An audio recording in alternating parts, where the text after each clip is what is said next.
sou o professor Francisco Zacaron, da Escola de Educação Física da UFOP, sou coordenador do Laboratório de Estudos e Pesquisa do Exercício e Esporte, líder do Grupo de Estudos do Jovem Atleta. Gostaria de agradecer a presença de todos nesta quinta palestra do nosso ciclo de palestra 2021, que tem como temática o treinamento e o desenvolvimento de jovens atletas em diferentes modalidades. Esta é mais uma ação de formação e capacitação de recursos humanos do projeto Atletas de Ouro. O evento está dividido em duas etapas, onde na primeira, com duração de 50 minutos, o palestrante irá fazer uma apresentação do tema. Durante a apresentação, eu peço a vocês que mantenham seus microfones desligados, e na segunda etapa, logo após a palestra, a gente vai abrir para perguntas. Esse evento está sendo gravado e posteriormente será disponibilizado no nosso canal do YouTube. Então, por isso eu solicito que todos os presentes, neste momento, postem lá no chat para a gente que estão de acordo com a gravação e posterior divulgação desse vídeo, ok? Então, enquanto vocês vão postando lá, eu vou passar a apresentação do nosso convidado de hoje. Bem, hoje nosso tema é o esporte escolar e temos o prazer de receber o professor mestre André Lauria, que irá compartilhar um pouco do seu conhecimento e experiência em educação física escolar, sobretudo no treinamento de equipes, contando a sua trajetória de sucesso no Colégio Militar de Juiz de Fora, onde foi bicampeão dos Jogos da Amizade. Lauria é formado em Educação Física pela UFJF e possui mestrado também em Educação Física pela UFJF. É coautor de um dos capítulos do livro Manual do Jovem Atleta, da Escola ao Alto Rendimento, e atualmente é professor do curso de Educação Física da Universidade do Estado de Minas Gerais, UENG.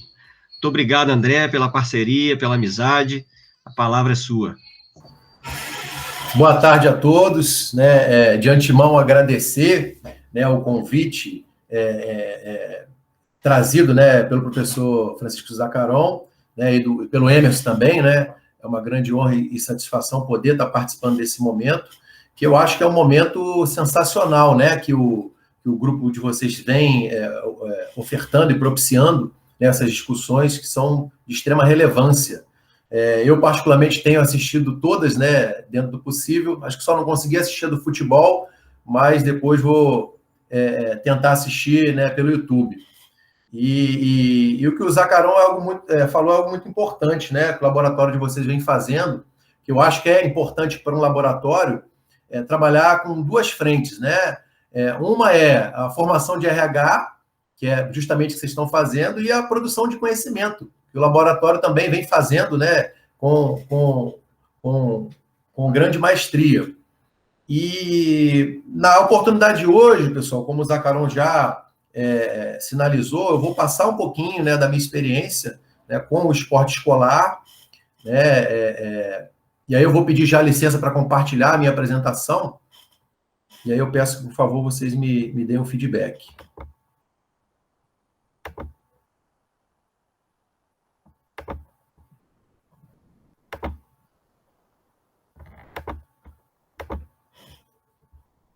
Apareceu aí, pessoal? Tá indo, André. Já apareceu. Sim, tá show. Muito bom. Então, pessoal, o tema que foi me passado para que a gente pudesse bater esse papo no dia de hoje é justamente o esporte escolar.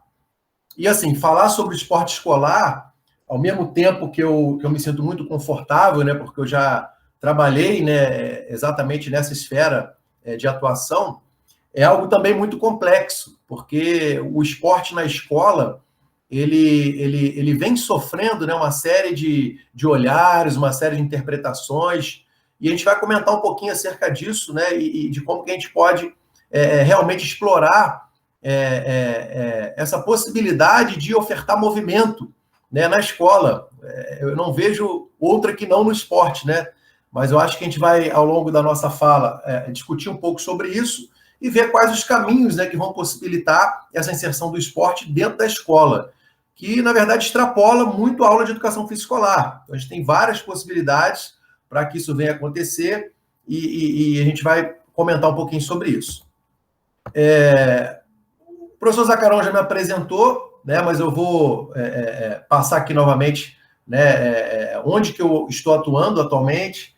Muita gente encontra comigo, ainda me identifica como se eu fosse ainda, né, professor do Colégio Militar de Juiz de Fora. Então, assim, criou-se uma identidade muito grande, até porque foram 7 anos, né, muito intensos, onde eu vesti realmente a camisa e labutei naquele local que eu tenho tanta gratidão e pude crescer tanto profissionalmente. Né? Mas hoje eu sou docente da Universidade do Estado de Minas Gerais, né? E queria destacar, né, os grupos de pesquisa do qual eu faço parte hoje. Então, eu sou membro do grupo de pesquisa em Psicologia do Esporte e Comportamento Motor, que é o GPCOM, que é o nosso grupo de pesquisa lá da UENG. Dentro desse grupo de pesquisa, né, nós temos os projetos de pesquisa, né, e um projeto de extensão de iniciação esportiva, que já está aprovado pelo departamento, porém não entrou em vigor por conta da pandemia. E a ideia é a gente justamente relacionar dentro desse grupo de pesquisa, né, estabelecer o tripé acadêmico, né, o ensino, com as disciplinas que eu ministro, que são disciplinas de práticas esportivas, de um modo geral, a parte da pesquisa e o projeto de extensão, um alimentando o outro. Eu também faço parte, né, do Centro de Estudos em Cognição e Ação, que é o SECA da UFMG. Então, as reuniões lá semanais também são bastante relevantes e discutem, né, temáticas ali acerca do esporte, de um modo geral, mas principalmente sobre o futebol. Tá? E, mais recentemente, né, eu fui convidado, e aí não podia recusar, né, até porque é de subinteresse, né, fazer parte ali do grupo de pesquisa e estudo em basquetebol, que é o GPEBA, da UFJF, o grupo liderado pelo professor Dilson. Então, recentemente, eu ingressei nesse grupo de pesquisa. Então, são os 3 grupos aí que atualmente eu venho, né, participando das discussões, né, aprendendo um pouquinho mais acerca do esporte, né, dentro dessas facetas. Bom, um breve roteiro, pessoal, do nosso bate-papo, tá? Então, eu vou, inicialmente, né, contextualizar, trazer uma situação, problema acerca do cenário do tema de hoje, tá certo? Vou falar um pouquinho, né, posteriormente, da relação entre a educação física escolar e o esporte, a relação entre esporte e rendimento e a escola, e a minha experiência no basquetebol, né, do Colégio Militar de Juiz de Fora. E aí, para a gente poder iniciar, pessoal, falar sobre esporte escolar, e aí não só para essa palestra, mas sempre quando eu vou para um bate-papo, eu tento alicerçar a minha fala, né, e a condução das discussões em 3 pilares. Um pilar é o que a literatura traz, né, sobre o que a gente vai estar abordando.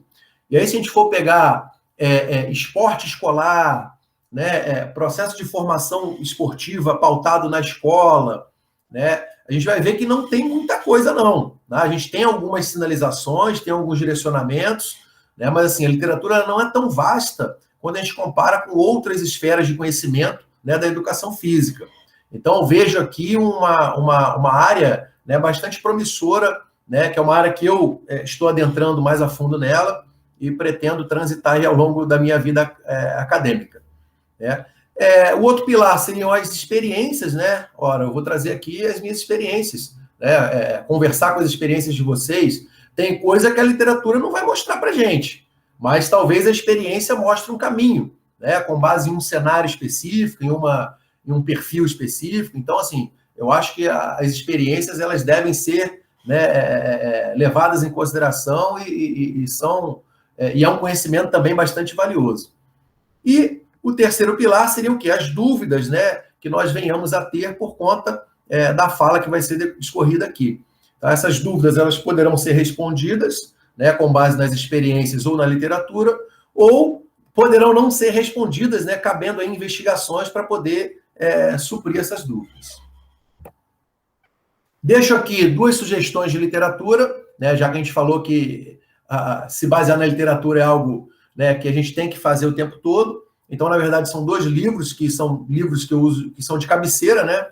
Um é um livro da Maria Teresa Bohm, né, O Esporte Infanto-Juvenil, Treinamento a Longo Prazo e Talento Esportivo. Então, nesse livro tem um capítulo, particularmente, que trata do que eu vou falar muito aqui hoje, que é justamente da inserção do esporte no período de contraturno, ou seja, a atividade extracurricular na escola. Então, é algo que a gente tem que ter uma atenção tremenda, porque ali eu acho que está o caminho, né, para que a gente possa desenvolver o esporte de uma maneira mais específica, né? E, né, o manual do jovem atleta, da escola ao alto rendimento, Então, o livro que foi organizado pelos professores aí da UFOP, né, o Zacaron, o Emerson e o Renato, no qual eu tive a honra de, em parceria, escrever o capítulo 17 do livro, e eu acho que esse livro ele consegue contemplar uma gama de informações ali, né, de modo que quem quer trabalhar dentro dessa esfera, tiver acesso a essa leitura, vai poder ali ter um caminho, né, mais sinalizado, vai poder ter acesso a experiências, a conteúdos, né? Então, assim, é uma referência bastante rica e que eu sempre indico nessa área. Então, pessoal, quando a gente olha para essa figura aqui, né, a gente tem aqui, na verdade, uma série de modalidades esportivas de alto rendimento, então, modalidades coletivas, modalidades individuais, né, praticadas em ambientes marítimos, terrestres, aéreos, enfim, né, uma gama de vivências motoras. E aí, quando a gente para pensar, né, independente de ser a nível Brasil ou a nível mundial, né, será qual foi, né, a experiência que esses atletas tiveram dentro da escola? Né? Qual a relação dos atletas com o esporte escolar? Né? Se a gente for pegar um recorte a nível Brasil, a gente pode trazer algumas hipóteses. Então, por exemplo, os esportes coletivos, e aí eu já tive acesso, né, a alguns documentos, ou atletas de alto rendimento, por exemplo, basquetebol feminino, voleibol, grande parte dos atletas dizem que o primeiro contato da sua modalidade esportiva ali se deu na escola. Ou seja, o professor de educação física foi o primeiro agente, né, que deu aquela faísca ali, né, daquela vivência esportiva e que, de alguma maneira, iniciou todo o processo formativo daquela criança. Né? Mas, ao mesmo passo, se eu saio um pouquinho das modalidades coletivas, e eu estou pensando a nível Brasil, né, se eu penso aqui numa modalidade individual, né, se eu penso numa modalidade que talvez não seja tão massificada no nosso país, será que esse atleta de alta performance teve esse estímulo ou essa primeira vivência na educação física escolar ou dentro da escola? Eu diria que não, que muito difícil, né? Muito difícil. Até porque a gente não tem uma cultura esportiva, né, dentro da escola que dê essa variabilidade de possibilidades, né, para que o atleta não só desperte, né, o interesse em uma modalidade, mas como ele também se mantenha, né, ou que ele prolifere naquela modalidade. Ora, de onde vieram essas vivências motoras desses atletas, né? Se na escola talvez eles não tiveram, né, canoagem aqui, por exemplo, né, tiro com arco, o skate, da onde que vieram essas vivências motoras? Né? Da onde que partiram, né, os primeiros contatos com esses esportes, se não foi na escola? Né? Então, assim, são perguntas que eu deixo para que a gente comece a pensar em situações que a gente vai utilizar lá na frente durante a minha fala. Ao mesmo tempo, né, saindo agora do atleta de alta performance, se a gente pega o atleta recreacional, né, eu coloquei aqui o meu caso, né, eu adoro fazer várias modalidades esportivas. E aí, quando eu faço um recordatório, qual foi a relação das minhas atividades recreacionais com o esporte escolar? Eu poderia dizer para vocês que o meu cenário seria muito parecido com esse que eu relatei.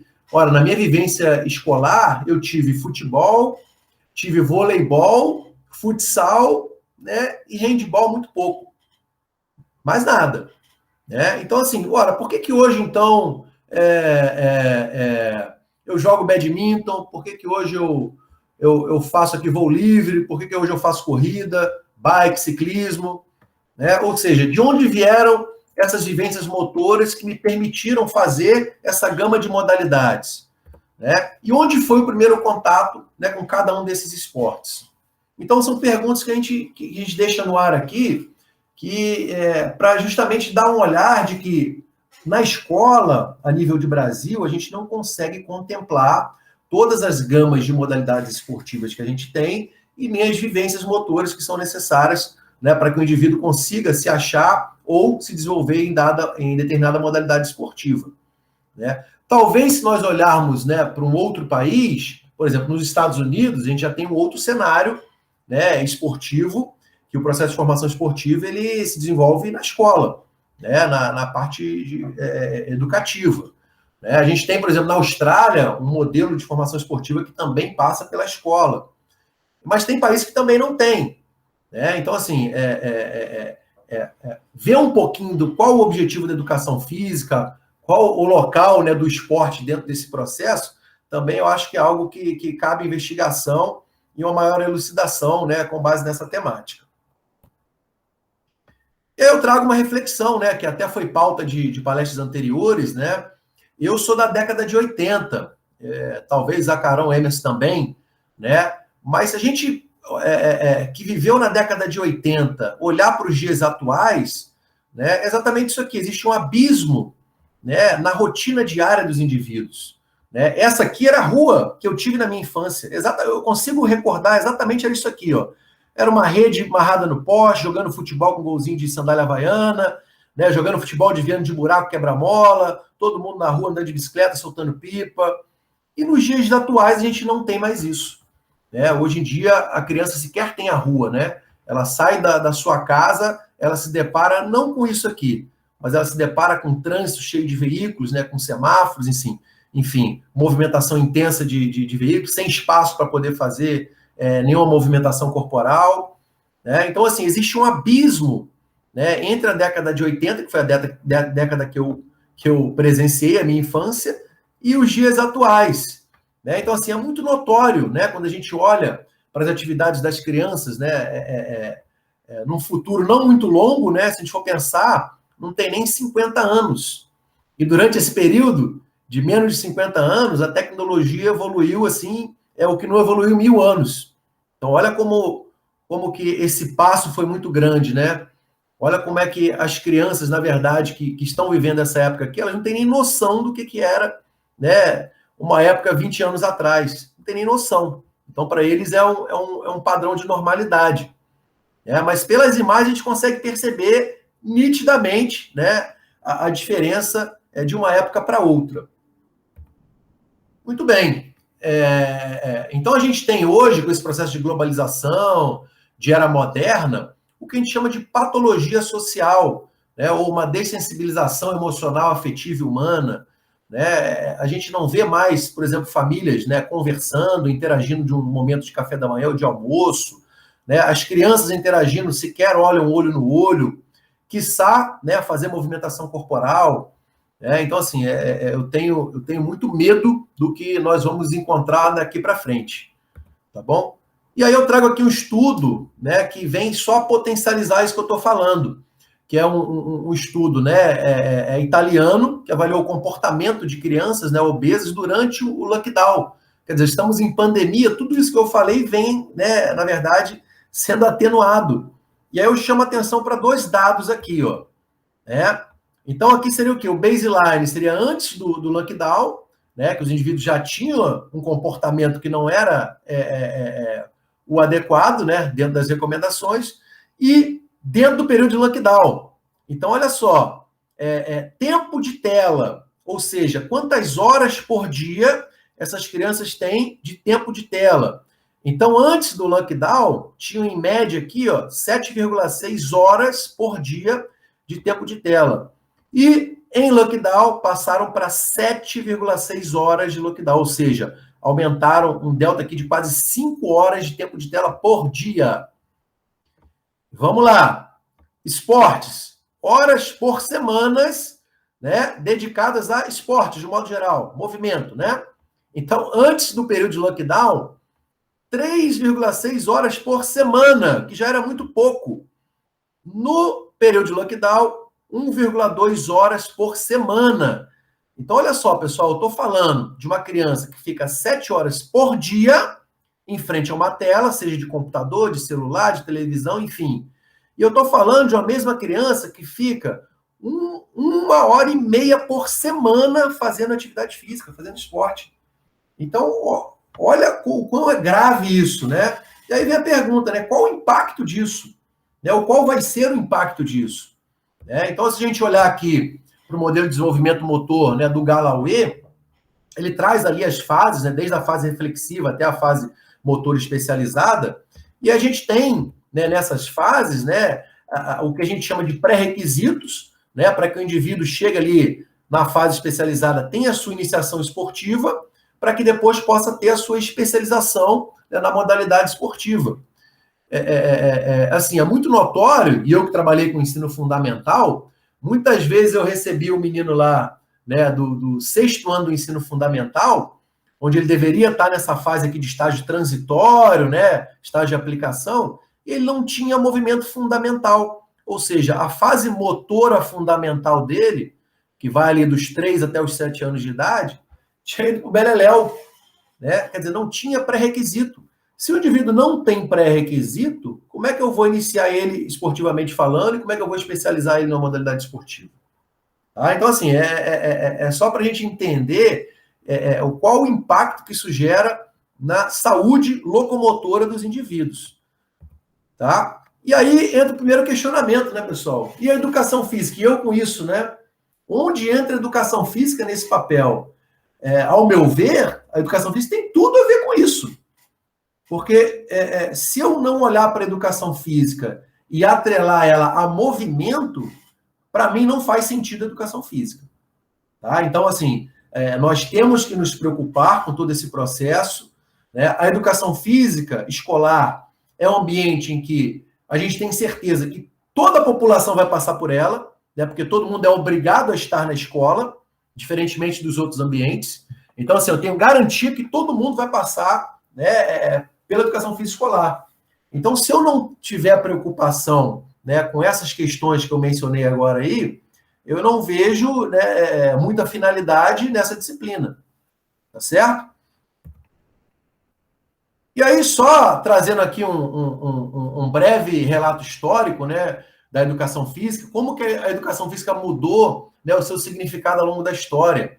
Então, ela chegou aqui, né, no Brasil com uma linha mais higienista, né, lá na Reforma Couto Ferraz. Depois teve a era militarista, né, com a parte de disciplina, adestramento físico. Depois entrou no período da esportivização, né, esporte para todos. E aí, na década de 80, né, a gente teve aqui o que se chamaram, né, de modelos renovadores, que criticavam os modelos vigentes de educação física. E aí, o que a gente teve por conta disso? Né? Uma série de outras concepções pedagógicas da educação física, né, que cada autor, né, ou cada pesquisador, né, trouxe uma ideia do que a educação física tem que ser em termos de disciplina na escola. Né? Então, tem concepções pedagógicas pautadas na aptidão física e desportiva, tem concepções pedagógicas pautadas no movimento humano, tem concepções pautadas na cultura corporal do movimento, mas e aí? Né? Para que caminho que a gente vai trilhar, né, para poder trabalhar com a educação física escolar? A liberdade de cátedra, né? Cada professor trabalha do jeito que quer, é o que acontece, né? Na prática é o que acontece. E aí entra o seguinte, né? Qual o real objetivo da educação física na escola? Eu deixo a pergunta. Existe uma identidade dessa educação física? Vocês conseguem ver isso na prática? Outra pergunta. Será que o esporte é o vilão da educação física escolar? Então, eu não entendo. E aí, desde a minha época de faculdade, né, quando eu tinha disciplinas lá da área da educação, as discussões eram pautadas nisso. Parecia que o esporte era o vilão da educação física escolar. E eu não entendia por quê. E até hoje não entendo por quê. Né? Eu vejo muito pelo contrário. O esporte é uma ferramenta, né, que a gente pode trabalhar todas as esferas ali que são benéficas da educação física. Tá certo? E a última pergunta aqui, ó. A educação física vai resolver os problemas do mundo? Né? Então, assim, querem que a educação física resolva o problema da sociedade se ela não resolve nem o problema da própria educação física. Né? Então, primeiro a gente tem que olhar para a educação física, né, para a nossa essência, né, para depois pensar em resolver o mundo. Então, pessoal, estou trazendo aqui alguns questionamentos só para gerar uma reflexão, para tentar dizer o seguinte, que a nossa educação física escolar, ela está igual cego em tiroteio. Ela está sem rumo. Tá certo? Justamente por isso, a gente não tem uma identidade, não tem um norte, né, não tem uma ideia de objetivo claro. Tá? Então, gera essas discrepâncias. Cada um trabalha de um jeito. Cada um trabalha da maneira que acha, né, que é mais condizente. E, de certa forma, está embasado para isso, né? As concepções estão aqui. Bom, de fato, a educação física escolar, a gente tem que olhar para o documento que rege. As diretrizes estão aqui, na BNCC. É a Base Nacional Comum Curricular. Então, ela traz que dentro da educação física a gente deva, né, trabalhar com esses eixos temáticos. Então, brincadeiras e jogos, esportes, ginásticas, danças, lutas, práticas corporais de aventura. Né? Eu destaquei aqui os esportes, mas, pessoal, para mim, tudo isso aqui é esporte. Tá? Eu não consigo olhar de uma maneira diferente. Então, por exemplo, vamos olhar para os Jogos Olímpicos agora que nós tivemos. Skate é uma prática corporal de aventura? É uma prática corporal de aventura. Mas é um esporte olímpico. Então, tá no mesmo pacote. Né? Ginástica artística é uma ginástica? Mas também é um esporte. Né? No esporte, eu tenho possibilidade de trabalhar com brincadeiras e jogos? Totalmente. Né? É quase que impossível de você não trabalhar o esporte sem ter brincadeira e jogos. O lazer, a parte lúdica está envolvida no processo. Jogos, né? Você trabalha esporte utilizando de jogos, de pequenos jogos, de situações ali que vão condicionar o esporte que você está trabalhando. Né? Dança é esporte, luta do mesmo jeito. Tá? Então, assim, eu entendo que essas unidades temáticas, elas estão trazidas para poder organizar didaticamente o conteúdo, tá certo? Mas, ao meu ver, tudo isso aqui é esporte, tá bom? De modo que eu poderia entender que a educação física, ela pode ser interpretada como esporte, o seu conteúdo é o esporte, é o movimento. Quando a gente chega na parte de formação esportiva, né, e aí, como pensar um processo de formação esportiva a longo prazo? Eu trouxe vários problemas aí, né, pessoal? Vários problemas, né? Então, assim, será que é possível trabalhar com processo de formação esportiva a longo prazo? Bom, primeiro, o que seria o processo de treinamento a longo prazo? É um processo, né, que demanda tempo. Então, a BOMA ela traz ali, né, uma proposta que da iniciação ao processo de formação daria em torno de 9 a 12 anos. Né? Isso está alinhado com aquela tão famosa teoria dos 10, né? Ou seja, são 10 anos de treinamento ou 10 mil horas de treinamento para que você consiga efetivamente ter uma formação esportiva. E esse período, né, esse processo longitudinal, ele vai se dar, obviamente, de maneira planejada e sistematizada, né, por meio de diversas etapas. Até porque, da iniciação até o meu processo de formação, eu vou passar aqui, né, por vários processos, desde mudanças de aprendizagem motora, esfera maturacional, né, o próprio aprendizado específico da modalidade. Então, eu preciso, né, fragmentar o meu processo para que eu entenda, né, em cada etapa que aquele indivíduo está e como que ele vai ser, né, desenvolvido dentro do processo formativo. Pensando nisso, pessoal, olhando para o que a gente tem no Brasil hoje, eu diria que não seria possível fazer um processo de formação esportiva na escola. Tá? Então, como que eu entendo o papel da escola nesse processo? O papel da escola seria um papel secundário, ou seja, ele ajudaria no processo de formação a longo prazo. E como que isso se daria? Tá? Como que isso se daria? Então, seria mais ou menos esse modelo aqui, ó, tá? Essa pirâmide aqui truncada que eu estou apresentando para vocês.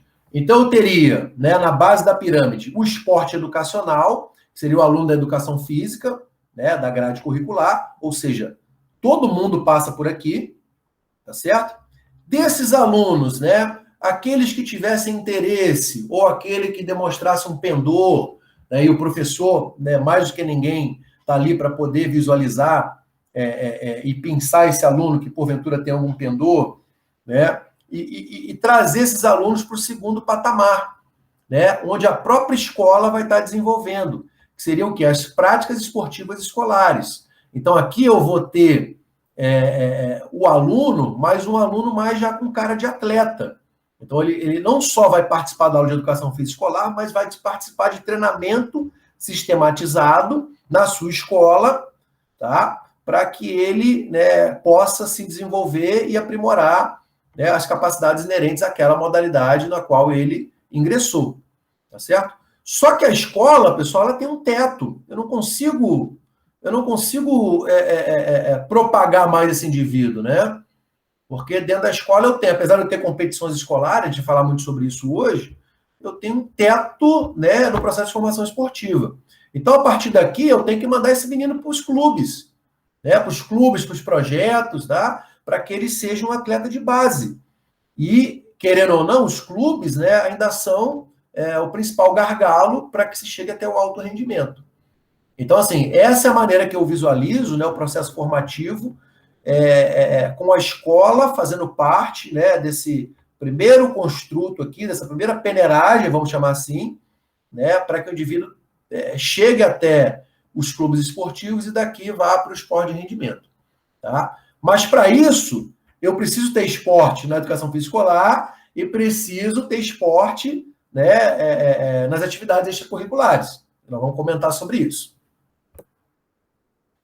Então, o ensino dos esportes na escola, pessoal, ele pode se dar através de 3 esferas.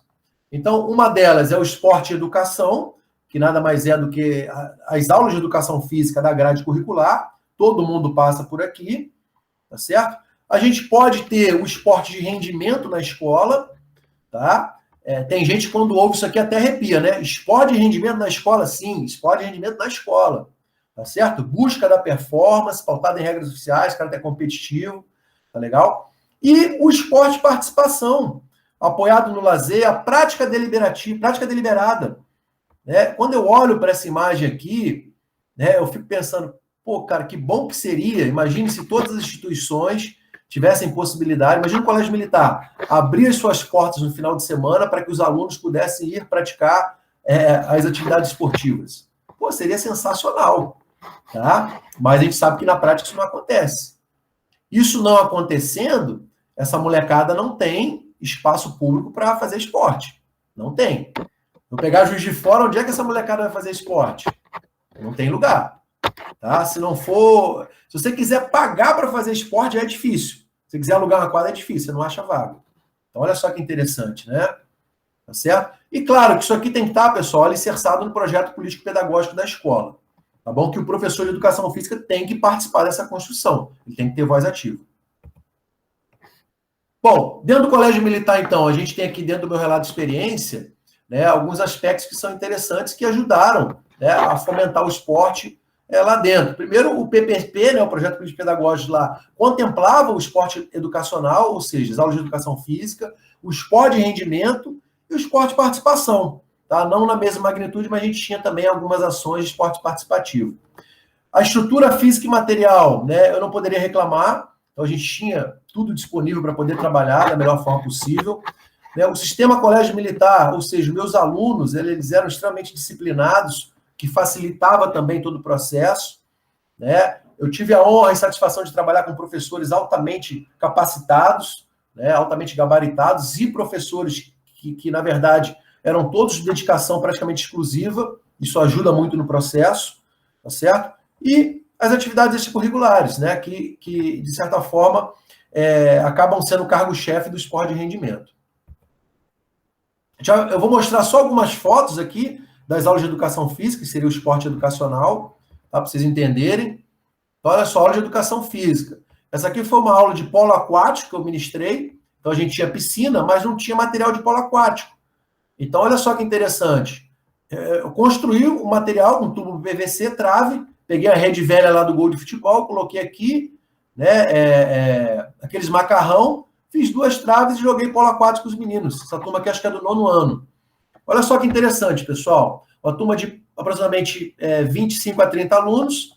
Terminou a aula, sentei os alunos e perguntei, pessoal, quem de vocês já tinha praticado polo aquático? Aí ninguém levantou a mão. Aí 2 ou 3 falaram, não, professor, a gente já brincou na praia, na piscina, de jogar bola, né, com a mão, que são manifestações, né, que remetem ao polo aquático. Beleza. Aí eu perguntei depois, pessoal, quem gostou da atividade? 90% levantou o braço. Eu gostei. E aí depois eu fiz uma terceira pergunta. Vocês, dos que gostaram da atividade, quem teria interesse em fazer polo aquático, treinar polo aquático? Aí dali uns 40% levantaram o braço. E aí eu não consegui mais perguntar, porque o que eu trouxe eles foi o seguinte, onde vocês poderão fazer polo aquático agora? E a gente não tinha lugar. Não tem lugar. Olha só que interessante, né? Quer dizer, eu tenho que achar um clube que talvez possa ofertar essa modalidade, que é muito difícil, não é verdade? Projetos, políticas públicas que ofertem isso também não tem, é difícil. Então, quer dizer, uma turma de 9º ano que fez uma aula, né, eu tive ali 40% que demonstraram interesse em praticar a modalidade. E não praticaram, porque não tiveram possibilidade. Olha o que a gente perde, né? E olha o que a gente ganha em ofertar uma atividade, né, esportiva para os estudantes. Tá bom?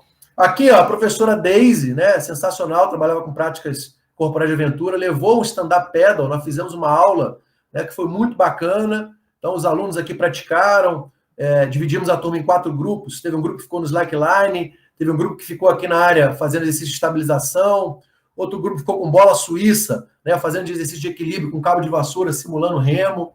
Então, quer dizer, dá para fazer, certo? Aqui uma atividade mais recreativa. Aula de ginástica, tá? Aula de lutas, né, esgrima, taekwondo, enfim. Tá? Aqui foi uma aula com a minha turma do 8º ano, que um dos trabalhos que eu pedi para eles foi confecção de uma tabela de basquete. Eles fizeram em grupo, com o material que eles tivessem disponível. Olha só que bacana, tem aluno que até hoje fala, professor, minha tabela está lá na garagem da minha casa, eu jogo basquete até hoje. Olha que interessante, né? Aqui foi um dia de esporte participativo, onde fizemos um contato com o clube de aeromodelismo, o pessoal foi lá, os alunos participaram, tiveram contato, né? Então, muito bacana. Aula de educação física, né? A gente tinha uma semana de educação inclusiva. Então, aqui, ó, voleibol sentado, basquete cadeira de roda, corrida de orientação em cadeira de roda, fazemos corrida com guia.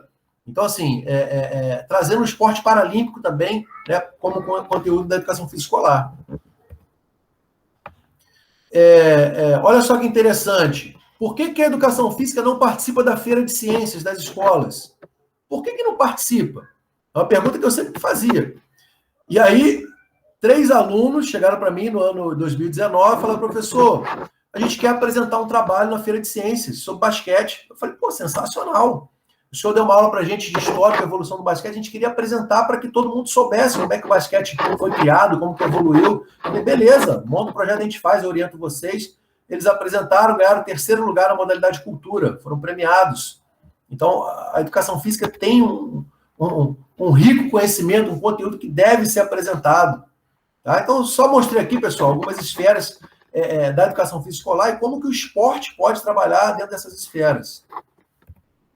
E aí eu chego aqui no esporte de rendimento, né? Seria o 2º pilar da pirâmide que eu apresentei para vocês, ou seja, as práticas esportivas escolares. Então, no colégio militar, particularmente, eu tive a oportunidade de trabalhar com 3 modalidades. Trabalhei com voleibol feminino, trabalhei com pentatlo moderno e trabalhei com basquetebol. Sendo que desse o basquetebol foi o que eu trabalhei o tempo todo. Né? Os 7 anos eu trabalhei com basquetebol e essa experiência que eu vou trazer para vocês agora. Então, primeiro, né, falar da estrutura física e material. Então, isso ajuda demais. Falar que não ajuda é mentira, ajuda. Seria hipocrisia da minha parte. Tá? Então, a gente tem que fazer de tudo para ofertar estrutura física e material, dar motivação extrínseca para a molecada. Para vocês terem uma ideia, quando eu cheguei no colégio militar, não tinha essa tabela que está aparecendo na foto aqui, ó, uma tabela de madeira, né? E aí, em 2014, nós conseguimos uma tabela hidráulica. Né? Pelo simples fato de chegar uma tabela nova, né, aumentou a quantidade de alunos no treino. Olha como é que a estrutura faz a diferença. Tá certo? A motivação intrínseca está ali, é do menino, mas você tem que dar, né, a parte extrínseca para o menino também, pelo menos, startar. Eu trago um dado interessante, pessoal. Infraestrutura escolar. Esse estudo ele traz um dado do Censo Escolar 2018, tá, que mostra o seguinte, ó, quadras esportivas cobertas ou descobertas. Então, do total de escolas a nível de Brasil, só 42% tem uma quadra, seja coberta ou descoberta. Olha só, nem metade. É muito pouco, né? De escolas públicas, eu tenho aqui, ó, 37% que tem quadra. Quando eu comparo com a escola particular, 60% tem quadra. E aí, entre as escolas públicas, praticamente todas as escolas federais têm quadra, escolas estaduais, né, um pouco menos, 65%, escola municipal, que a grande maioria, só 30%. Né? Olha a discrepância estrutural que a gente tem, né, nas nossas instituições de ensino. Isso é um problema grave. Bom, com relação à minha experiência no basquetebol, eu cheguei no Colégio Militar em 2013, né, e aí a minha primeira experiência não foi muito agradável, porque eu cheguei lá em abril de 2013, e em julho eu tinha, né, a principal competição do sistema, que é os Jogos da Amizade. Quer dizer, uma competição em nível nacional, né, com todos os colégios militares do Brasil. E eu cheguei em abril, né, não era do basquetebol, né, eu tinha, claro, sempre fui do esporte, mas a minha formação acadêmica ela sempre foi mais voltada para o voleibol, para o futebol, para o atletismo. Então eu tive que me capacitar também, né, por conta disso. E resultado, fomos o último colocado dos Jogos da Amizade 2013. A partir dali, né, eu tive que traçar metas, né, eu tive que pensar na maneira de fomentar a modalidade, criar uma cultura dessa modalidade, né, de ter a ciência aplicada ao meu trabalho e também fazer com que aquilo deixasse um legado, né, dentro daquele meu trabalho. Então, o que nós fizemos? Em termos de meta, naqueles Jogos da Amizade que eu falei para vocês que a gente foi o último colocado, antes de ir para os Jogos da Amizade, eu lembro que eu cheguei para o chefe da sessão e falei, olha, chefe, o negócio não está muito bom, não. Eu tenho uma proposta para fazer para o senhor. É o seguinte, eu não vou levar a molecada mais velha, ou seja, do ensino médio, tá? Levei acho que 2 só, e vou levar toda a molecada do ensino fundamental, porque é neles que eu vou acreditar. Eu vou implementar uma filosofia nova de trabalho. Então, eu preciso dessa carta branca. E aí, na oportunidade, o chefe falou, não, pode levar e vamos trabalhar essa molecada. O resultado foi aqui, o último colocado. Tá? A partir daí, pessoal, com essas metas traçadas, né, vamos trabalhar com essa molecada, vamos criar... nos Jogos Intercolegiais do mesmo ano, 2013, no final do ano, eu já tinha aqui, eu levava todo mundo. Né? Poderia escrever 15, eu levava 15. Gordinho, magrinho, alto, baixo, tudo quanto é menino ia participar. A ideia era fomentar a modalidade. Eu queria criar o gosto nos meninos em praticarem a modalidade. Tá? Então, abriu a porteira e entra todo mundo.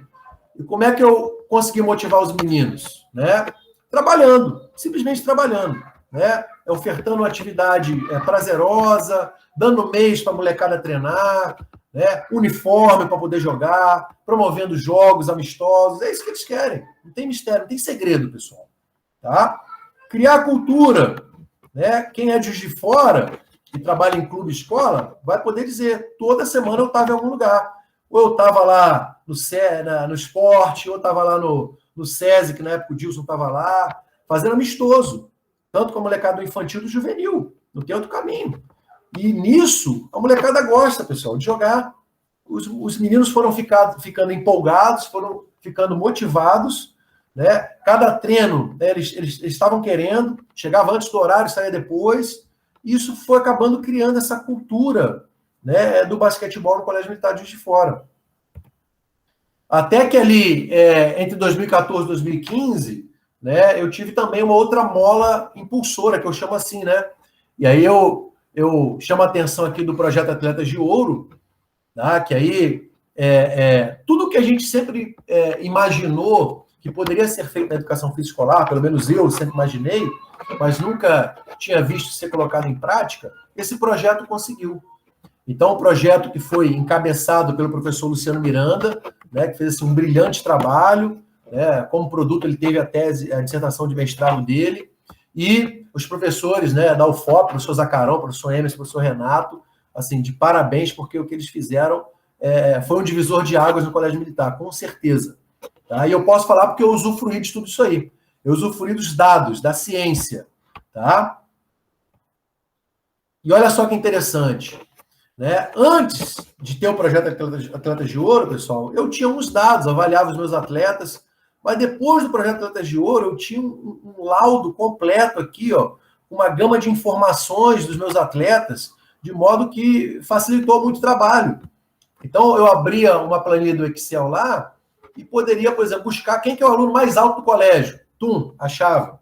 Quem que é o aluno que...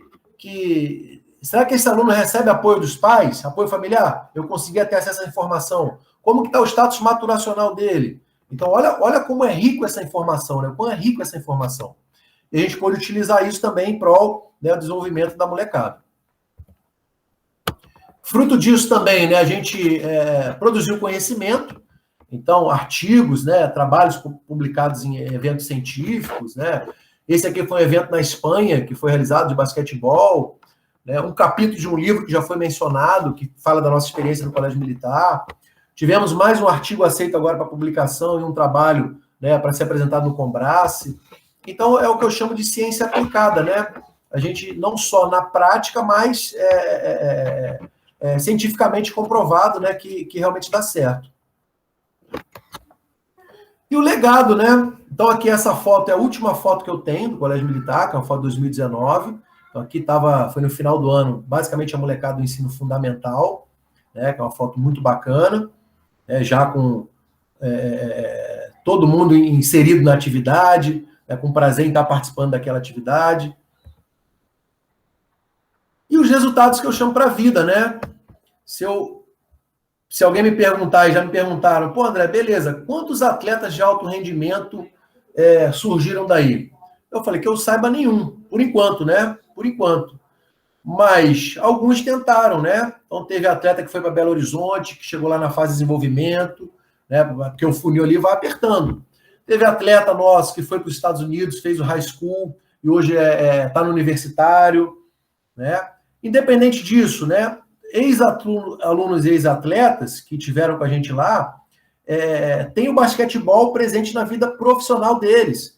Então, muitos foram fazer educação física, né? Uns foram fazer nutrição e querem trabalhar com nutrição esportiva, né? Tem gente que tem um aluno meu esses dias, até me surpreendi, que ele tem uma veia para a parte jornalística, comunicação social, e ele nas finais da NBA, nos playoffs, né?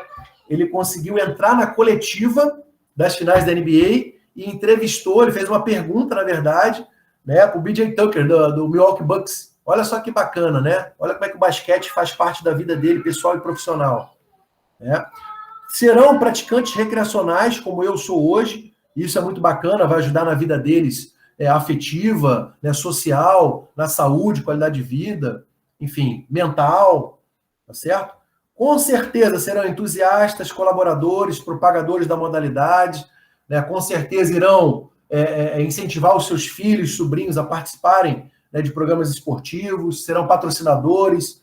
Então, assim, o legado é esse, né? É o que fica, propagar o maior número de pessoas que são adeptos e entusiastas de esportes de um modo geral. Aí eu trouxe aqui, pessoal, alguns depoimentos que eu acho barato isso aqui, tá? Isso aqui foram depoimentos reais que foram feitos para mim, né? Então, aqui, em 2019, o pai de um aluno atleta. O meu filho era bastante introvertido. Depois que ele entrou para o basquete, percebo ele mais alegre e motivado para fazer tudo. Olha só que bacana, né? Esse é um aluno atleta, hoje é atleta da AMAN, ele virou militar. Professor, o basquete faz parte, sempre vai fazer parte da minha vida. E realmente está fazendo. Né? Pai de um aluno em 2018. Meu filho melhorou o rendimento acadêmico depois que começou a treinar basquete com o senhor. Olha só que interessante, né? Tem gente que ainda acredita nessa bobagem que o esporte atrapalha o rendimento acadêmico. É inacreditável. Né? E na prática a gente vê que isso não acontece.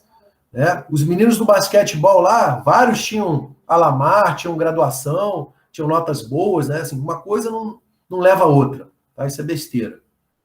Mãe de um aluno aqui em 2013. Professor, eu achei que o meu filho nunca fosse ganhar uma medalha no esporte. Estou muito feliz. 2013 é uma das mães de um menino daqueles que eu apresentei na foto, que eu levei para o intercolegial. Um daqueles meninos gordinhos que estava lá é a mãe dele. Um daqueles lá. Olha só que interessante, né? Olha o quanto aquele evento marcou a vida daquele menino. Ele não vai ser atleta, não, mas ele utilizou do esporte para ter uma vivência que gerou a ele uma série de benefícios e ele com certeza vai levar isso para a vida dele. E um último depoimento aqui, tem vários outros, eu destaquei alguns. Esse aqui foi engraçado. Professor, depois que eu entrei para o time de basquete, tem um monte de menina me dando mole. O aluno falou para mim, aluno do ensino fundamental, e é fato. Né? Quer dizer, a equipe de basquetebol era vista como, né, uma equipe de referência, ou seja, quem estava lá era uma pessoa importante, tinha um status. E a molecada abraçou essa ideia, reconheceu isso também. Né? Então, eu acho isso muito legal, esse que vem fora das quatro linhas, né? Que muitas vezes a gente não consegue enxergar, né, e abordar. Então, eu queria trazer isso para vocês. Bom, agora a parte final, pessoal, eu vou trazer aqui, ó, como treinar equipes escolares, né? Periodização de treinamento em equipes escolares é possível? Então, assim, já vou dizer que é possível. Então, está aqui o artigo que a gente publicou, que mostra lá uma periodização, né, de 5 meses.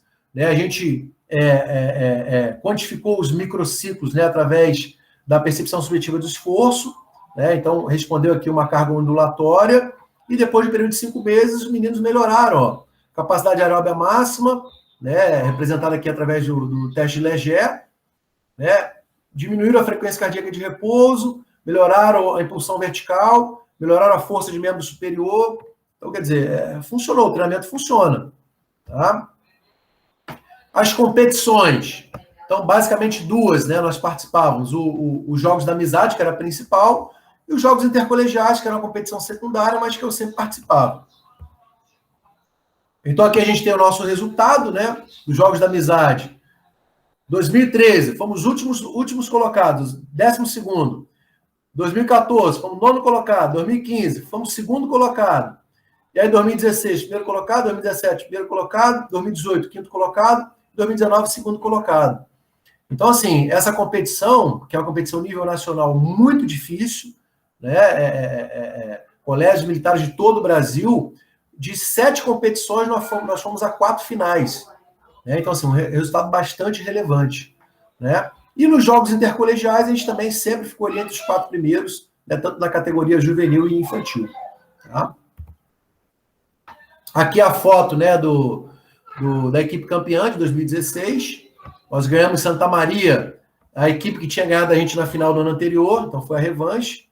O primeiro título do Colégio Militar em modalidade coletiva. E em 2017 nós fomos bicampeões. E aí basicamente essa temporada que eu vou rapidamente apresentar para vocês entenderem como que na prática funcionava. Então, pessoal, para montar o planejamento, eu parti do calendário letivo. Então, eu pegava o calendário letivo do colégio, né, onde eu tinha todas as datas, feriados, data dos Jogos da Amizade que já estava sinalizada, e partia daqui o meu planejamento. Então, montava ali um período básico, né, basicamente ali um mês de trabalho, um período mais específico. E depois entrava no período competitivo. Tá certo? E aqui, pensando nos Jogos da Amizade, né, a ênfase era na equipe dos meninos mais velhos, equipe juvenil, e no segundo semestre, a molecada do infantil é que tinha uma prioridade no treino por conta do intercolegial. Então, eu montava, né, alguns microciclos, né, que eu entendia ser relevante para o desenvolvimento do trabalho, de modo que eu pudesse evoluir com a carga de trabalho, poder recuperar, né, e montei, né, esses microciclos ao longo do calendário competitivo, certo? Que eu elaborei. Então, aqui é a linha de base, de onde eles começaram, e aqui seria já o período competitivo, o que eles conseguiram ganhar em termos de demandas. Em termos de teste, né, nós realizávamos os dados, utilizávamos dos dados da bateria de teste do Atletas de Ouro, lá a gente tinha tudo, tá certo? E eu fazia mais alguns testes específicos de basquetebol. Então, fazia, por exemplo, line drill, que é o suicídio, né, capacidade anaeróbia, e fazia testes de habilidades específicas, né, teste de habilidade de arremesso e de habilidade de controle de bola no drible. Então, acho que aqui tem uma imagem de um... Ah, não. Peraí que eu acho que eu tenho que sair aqui. Aqui é um salto vertical contra movimento do menino, né? Então, na quadra mesmo ali, eles faziam as baterias de teste. E a gente tinha todo o aparato, né? O colégio tinha plataforma de salto, né? E as habilidades específicas, acho que eu trouxe só a imagem do controle de drible. Tá aqui, né? Então, fotocélula, tinha ali o circuito, ele teria que fazer o drible no menor tempo possível, né? Esse circuito, seguindo o protocolo específico. Então, nós fazíamos esses testes, né? No início da temporada e no final da temporada, né? Para verificar ali o real ganho que foi obtido ao longo do processo. Tá? Como que eram os treinos, pessoal? Já estou partindo aqui para o final. Os meninos treinavam, né, de 2 a 3 vezes por semana, aproximadamente 2 horas. Tá? A gente fazia sempre um aquecimento geral específico. Tá? Fazíamos um circuito misto de atividades coordenativas. Lembra que eu falei para vocês lá, da parte de coordenação motora, que é muito defasada. Tá? E em termos de método, isso aqui também foi pauta de reuniões anteriores, e aí eu já vou dar minha opinião, né? Ao meu ver, não existe só trabalhar com método analítico, não existe só trabalhar com método global, não existe trabalhar só com método situacional. A gente trabalha com todos os métodos, né? Vai depender de uma série de fatores. Então, aqui um exemplo de aquecimento, tá? Os meninos realizavam ali manejo de corpo, manejo de bola, era aproximadamente 10 minutos de aquecimento, né? Mudança de direção, parada, controle, manejo de bola, né? Assim, repertório múltiplo e variado de ações motoras, né, que pudessem ofertar esse aquecimento tanto geral quanto específico. Fazíamos ali o nosso circuito misto, onde as atividades coordenativas, né, elas eram atreladas aos fundamentos do jogo. Eu trouxe uma imagem aqui, né, trabalho de escadinha com giro de bola, com drible, finalizando em arremesso, drible bilateral ou alternado de bola, né, com tarefas duplas, circuito de habilidade e coordenação. Então, tudo levando sempre à utilização também do fundamento junto com o aspecto coordenativo. Tá? Aqui eu tinha a minha sessão de treinamento.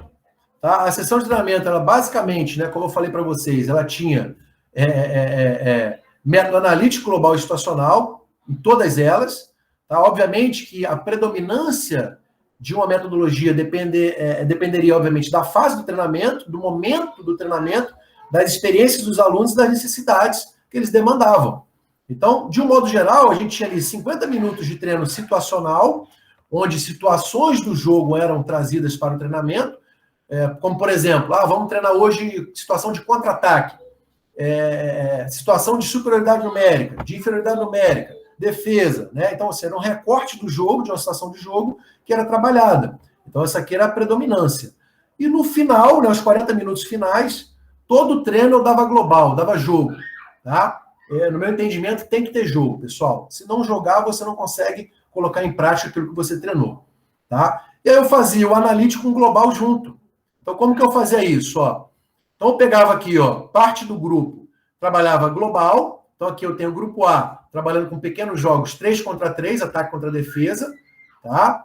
Então, aqui eu tenho meia quadra, 6 jogando, 3 contra 3, já 3 de fora, para já entrar, fazer o rodízio. E na outra meia quadra, da mesma maneira. E do lado de fora, eu tinha um grupo B, que trabalhavam com exercícios de força, que eu prescrevia para eles. Eles faziam agachamento com medicine ball, flexão de braço, arremesso de medicine ball, trabalho de pliometria, tá? E exercícios de fundamentos. Então, aqui eles iam trabalhar, né, exercício de drible, de arremesso, correção do gesto técnico, né, em paralelo. E aí, fechava metade do tempo, trocava. O grupo que estava no global ia para o analítico, e o exercício de força, e o grupo que estava aqui vinha para o global. Então, assim, pessoal, é uma rotina que eu consegui ajustar e que cabia perfeitamente para a minha realidade. Tá? Assim, falar que deu muito certo, né, no meu treino você não vê ninguém parado. Todo mundo estava fazendo alguma coisa em algum momento. Tá? Tudo sempre planejado e de acordo com o que foi previsto. A quantificação das cargas, né, eu fazia através da percepção subjetiva do esforço, como eu já falei. Então, somava ali o tempo de duração do treinamento e tinha ali a carga interna, né, em unidades arbitrárias, né, de cada microciclo ou de cada sessão de treinamento. Tá? E assim eu fazia para não controlar, né, para ter um monitoramento dessas cargas e ver se realmente o que eu planejei era o que tinha ido, né, para os atletas na prática. Em 2017, fiz alguns amistosos, né? Eu sempre fazia aqui com equipes inferiores, né, dentro da minha classificação, equipes semelhantes e equipes superiores. Tá? Então, quer dizer, foram 6 amistosos aqui, ó, em um período de 4 meses. A gente utilizava outros recursos, né? Sempre que possível, eu fazia filmagem dos jogos e aí fornecia para os alunos, né, um scout simples, né, de aproveitamento de arremessos, 3 pontos, 2 pontos, 1 ponto, né, com base na pontuação, outras informações de jogo, eles gostavam muito de receber isso, né, era um trabalho que eu fazia em casa, mas eu gostava também de fazer, e era muito bacana. Né. Aí aqui, para finalizar, algumas fotos, né, dos Jogos da Amizade 2017, para quem não conhece a competição, né, o clima é esse aqui mesmo, arquibancada lotada, né, com torcida, e é muito legal, porque você tem o seu diretor de ensino, seus professores, seus pais assistindo, os colegas e companheiros, né, prestigiando. É um evento de alto nível mesmo. Né? Aqui tem alguns resultados da campanha que nós fizemos. Ganhamos Belo Horizonte e Curitiba na fase classificatória. Ganhamos de Brasília na semifinal. E a final nós jogamos contra o Rio de Janeiro. Aqui foi uma fotografia que pegaram do intervalo, estava 18-18, jogo acirrado, pau a pau. E conseguimos sair ali com o bicampeonato da competição. Aqui a chegada, em Juiz de Fora, olha o envolvimento, pessoal. Então, os pais aqui, todo mundo envolvido na chegada, atleta de destaque da competição, tínhamos uma confraternização. Olha o que o esporte mobiliza, né? Olha o quão é importante. E eu encerro aqui, Zacarão, não sei se eu estendi o tempo, mas eu acho que eu separei uma hora aqui para falar, são 6h10. Eu comecei às 6h10, eu acho que bateu certinho, no que eu mais ou menos planejei. Pessoal, deixo aqui os meus contatos, agradeço aí a atenção de todos e estou à disposição do momento que eu acho que é o mais importante, das trocas aqui, das discussões, das perguntas. Deixa eu descompartilhar minha... Muito bom, André. Parabéns aí pela apresentação, muito obrigado, foi muito enriquecedora.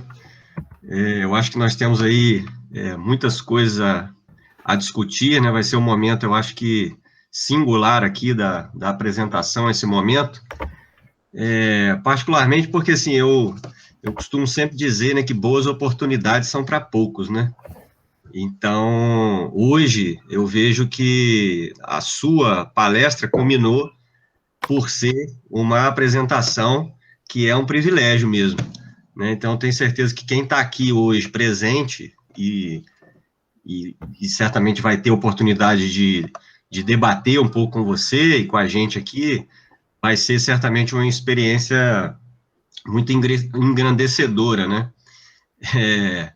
Eu vejo assim, a gente entende, que as pessoas têm compromisso, mas se você olhar as últimas 4 palestras, e o Ibope que a gente teve, pela temática que era de cada uma delas, que eram de modalidades específicas, esportivas específicas, aí quando a gente chega na apresentação de educação física escolar, o Ibope cai para 1/3, Então, eu acho que, assim, de alguma maneira também, isso reflete, a realidade da educação física escolar, Quer dizer, o pouco prestígio que ela tem e o pouco prestígio que ela tem por parte até mesmo de nós profissionais, que fazemos a educação física escolar,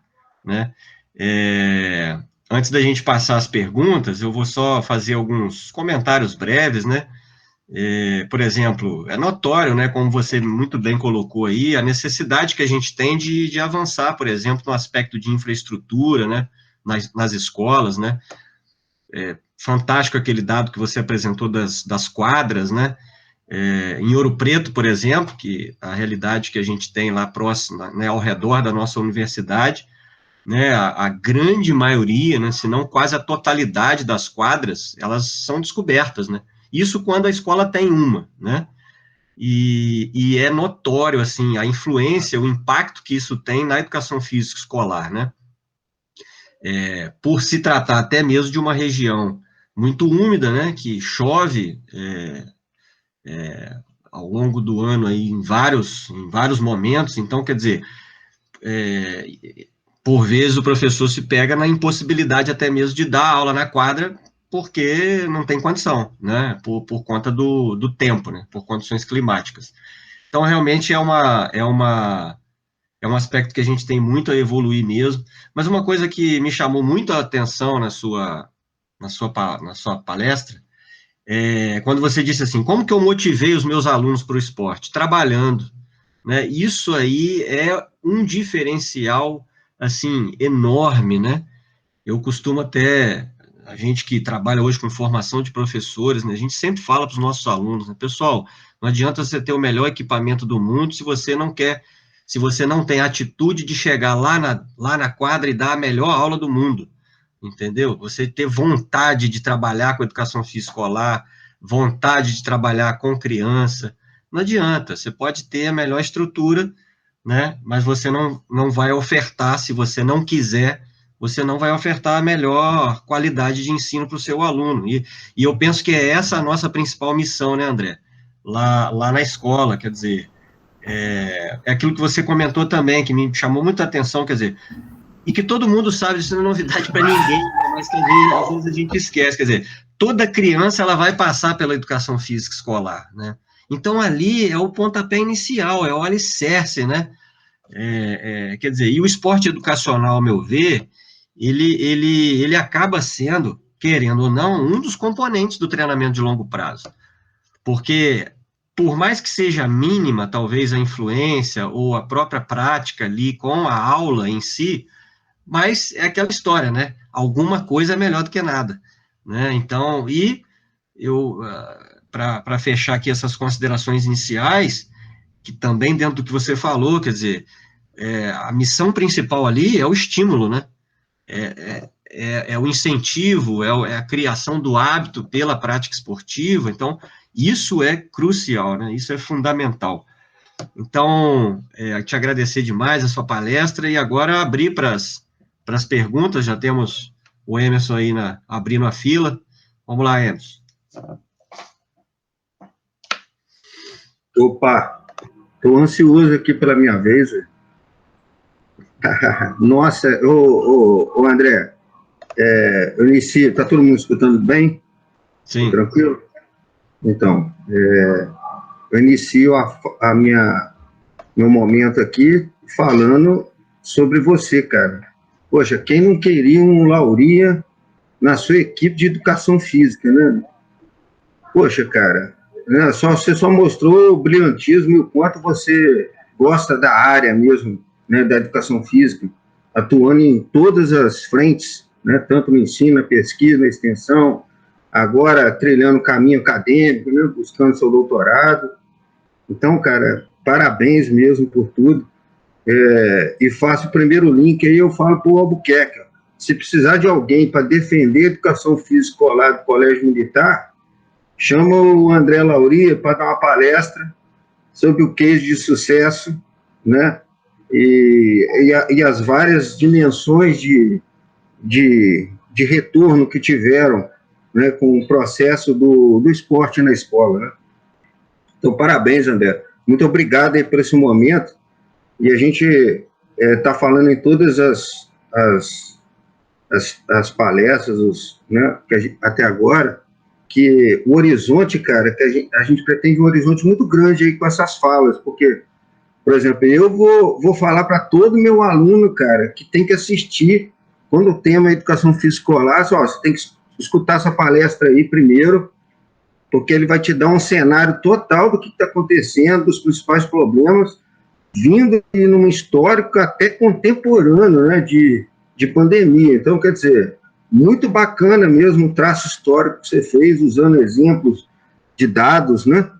Aí eu já pego aí para fazer a pergunta, assim, para a gente avançar um pouquinho na discussão. O Zacaron comentou de aspectos mais gerais, eu vou um pouquinho para a minha área de conhecimento. Eu postei aí para depois, quem tiver participando, né, vendo depois a gravação, um link de um artigo que é do Gotani, de 2012. E ele fala exatamente, entendeu, o ponto que você tocou, que aqui o Gotani fala do processo de desenvolvimento motor esquecido. Mas, na verdade, não, o que ele está querendo dizer é a falta de incentivo da condução das aulas dos professores para trabalhar as habilidades motoras básicas. Veja bem, aí nesse artigo ele destaca bastante o que você faz, que é a habilidade motora básica é receber, é arremessar uma bola, não é arremessar a bola para a cesta com a técnica, aí é uma habilidade motora específica, tá certo? Mas o arremessar, o receber, né, os jogos de coordenação envolvendo vários implementos, cone, bola, né, que você usa em todas as aulas, aliás, que é usado em todos os... por exemplo, se você for no futebol profissional, se você assistiu o início o aquecimento, é basicamente habilidades motoras básicas, correr em várias direções, depois com a bola, e depois especificando um pouco mais até o situacional e vão para o jogo. Ou seja, toda aula tem que ter os métodos que você falou mesmo, analítico, situacional, global, né? Então, eu queria falar, cara, como é que você, depois você dá uma olhada nesse artigo, não sei se você conhece, mas ele fala exatamente o que você fala, cara. Eu queria que você desse uma fortalecida nessas habilidades motoras básicas aí, fortalece um pouquinho essa temática, dizendo porque isso é um traço ali que eu vi. Você foi seguindo todo um processo metodológico, seguindo a literatura, né, e assim, orientações, de repente você falou assim, não, ó, eu vou recuar aqui, ó, porque eu estou notando uma defasagem, né? E agora, com a pandemia, então, a defasagem vai aumentar de forma, assim, aquelas horas que a gente achava que os alunos estavam fazendo, agora piorou mais. Então, vai chegar os alunos cada vez com menos habilidades motoras básicas, né? Queria que você fortalecesse essa temática um pouquinho. Legal, bacana. Primeiro, agradecer as palavras aí, tanto do Zacarão quanto do Emerson, né? E assim, mais uma vez, enaltecer, né? Que, assim, claro, eu estou aqui passando um pouquinho da experiência que eu tive, né? Mas, assim, eu gostaria de dizer que eu estou falando aqui em nome da CEF, né? Da Seção de Educação Física. Então, assim, compartilhar do meu trabalho dos meus colegas, né? O professor Luciano Miranda está aí presente, professor Délio, professor Tiago, enfim, todos os companheiros lá da CEF, professor Aline, que trabalhou comigo lá também, né? Todo mundo trabalha na mesma linha, né? E eu acho que talvez, né, por isso, né, eu acho que o modelo, né, do Colégio Militar, eu acho que é um modelo sensacional para ser visto aí como modelo, né, para ser aplicado no Brasil. Não estou falando de colégio militar, não, mas o modelo estrutural, o modelo, né, de ensino, eu acho que é sensacional, né? Eu não vi no Brasil algo que seja melhor para a educação física, né, vamos dizer assim. Esse ponto que você falou, Emerson, eu acho que é um dos principais problemas, se não o principal, né? Cada vez mais, né, as crianças, né, têm menos horas de movimento corporal, seja qual for o movimento, e cada vez mais precocemente esses movimentos vão sendo perdidos. E aí, quando a gente olha lá para aquela ampulheta do Galloway que eu apresentei para vocês, né, o desenvolvimento motor ele é um construto. E se uma daquelas etapas não for bem consolidada, isso vai interferir na etapa subsequente, né? Quer dizer, se eu estou lá na fase de especialização, né, se eu não tenho movimento básico, como é que eu vou aprender um movimento específico? É o que você acabou de falar. Uma coisa depende da outra, né? Uma passagem até do meu cotidiano, eu tenho uma filha de 2 anos de idade, né? 2 anos. Um dia eu passeando no shopping, né, com a avó, e aí a avó queria botar naquele bonequinho que você bota para ir andando, que é de controle remoto, né? Tá na moda, né? Eletrônico. Eu falei, cara, a menina tem 2 anos de idade. Se soltar aqui, ela vai correr. Você quer colocar? Ela nem quer, você que quer que ela ande naquele bonequinho. E aí, quando entrou numa outra loja esportiva, que tem uma pista de atletismo, que eu não vou fazer o merchan aqui, botou a menina saiu correndo na pista, aí a avó, não, mas não pode correr. Deixa a menina correr, rapaz. Você está querendo tolir um movimento natural e incentivar ela a fazer um movimento que não é natural, que é ficar sentada no carrinho de controle remoto. Olha só, são coisas que passam despercebidas no nosso cotidiano, mas que vão somatizando e vão acarretando em todo esse processo, Emerson. A criança, o ser humano, ele é feito para movimentar. As pessoas que geram um comportamento fora da naturalidade da criança. A fala do Zacarão, quando falou, é só querer trabalhar. Cara, é fazer o básico, a criança quer, eu tenho certeza disso. Eu não tenho dúvida nenhuma de que a criança quer, né? Ela adora aula de educação física. Eu acho que, assim, o difícil é fazer ela não gostar, né? O difícil é fazer ela não gostar. Agora, cada vez mais a gente tem estímulo, né, do pai, da mãe, né, do cotidiano, que vão fazendo com que o comportamento dela seja levado a não gostar. Então, se não for na escola, que eu acho que a última barreira que a gente tem para enfrentar isso vai ser onde? Não tem mais rua. As crianças não têm mais espaço na rua. Não tem mais amigo para brincar na rua. A escola é o último movimento para poder manter essa chama acesa. Eu penso dessa forma. Muito bem, André. Dentro dessa temática aí, aproveitando uma pergunta aqui que me foi passada por um dos nossos alunos, que é o Hugo, né? E não pôde estar presente hoje, mas deixou uma pergunta, que é o seguinte, na opinião dele, a gente sabe que a educação física, ela pode influenciar no aprendizado e no desenvolvimento dos alunos, seja ele motor, cognitivo, socioafetivo, além de possibilitar também a detecção de um possível talento esportivo. Mesmo assim, é notória a desvalorização, não só por parte dos alunos, como também por parte de alguns professores. Quais condutas, na sua opinião, poderiam auxiliar nessa valorização? Você acredita, por exemplo, que a igualdade de critérios, como, por exemplo, a pontuação mínima para aprovação da disciplina Educação Física, como acontece com as outras, mudaria esse panorama? Legal. É Hugo, né? Desculpa, Zé Carol. Isso. Obrigado pela pergunta, Hugo. Excelente pergunta. Então, cara, essa parte de avaliação entra numa outra alçada, assim, que eu tenho. Não vou dizer que eu não tenho uma opinião formada, mas assim, a gente teria que mudar toda a estrutura, né, do sistema educacional que a gente tem. Mas eu vou chegar lá. Primeiro, assim, se o professor não valoriza o processo, aí eu acho que não tem nem como começar a dar certo, né? O principal agente, se ele não se valorizar, não valorizar o seu trabalho e não valorizar o que ele está fazendo, aí tá suscetível ao fracasso. Não tem jeito. E aí, pessoal, né, independente da estrutura física, eu volto a falar, é importantíssimo, é fundamental. Mas não tendo estrutura física, isso também não é motivo para você cruzar os braços e, não vou dar aula porque eu não tenho tabela de basquete. Eu não vou dar aula porque eu não tenho uma piscina. Quer ver um negócio? O Colégio Militar não tem cavalo. A gente fazia equitação com os meninos. Fazia uma parceria com a Polícia Militar lá, vamos levar os meninos para fazer aula. Dá para fazer, ué. Né? Meu colégio não tem quadra? Pô, será que tem alguma instituição, né, que pode ser parceira e fornecer a sua quadra para que eu faça a minha educação física escolar ou as minhas atividades, né, no período de contraturno dos meus alunos? Será que tem uma instituição privada que tem interesse também em ajudar? Tem que correr atrás, cara, não adianta. Ficar de braços cruzados esperando não vai adiantar. A gente tem que, sim, que reclamar e as instâncias, né, nas vias legais para poder pleitear melhora de estrutura, melhora de salário, melhora de condições de trabalho, enfim. Mas, em paralelo, a gente tem que procurar os caminhos, né, para que o seu trabalho possa ser desenvolvido. Eu vejo dessa forma. Né? Com relação à reprovação escolar, né, que foi levantada no final da pergunta do Hugo, né, a educação física não tem reprovação, né? Na verdade, primeiro a gente teria que formatar, Hugo, para ter reprovação, primeiro teria que criar uma identidade. Primeira coisa, né? Quando eu confronto, por exemplo, com a matemática, aí o menino está estudando matemática em Juiz de Fora, está estudando matemática lá em Manaus, no Rio Grande do Sul. Eu garanto que o currículo do menino que está estudando no 8º ano é o mesmo, independente do lugar do Brasil, não é verdade?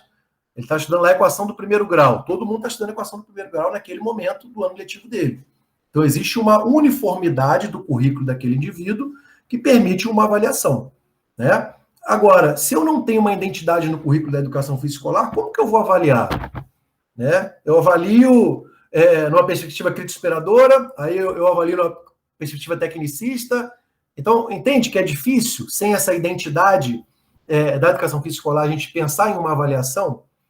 Eu acho que sim, seria um caminho se nós realmente tivéssemos uma identidade em termos de conteúdo curricular. Não tendo, eu acho que fica difícil. Né? Eu acho que o caminho é esse outro que eu sinalizei aqui. Ó.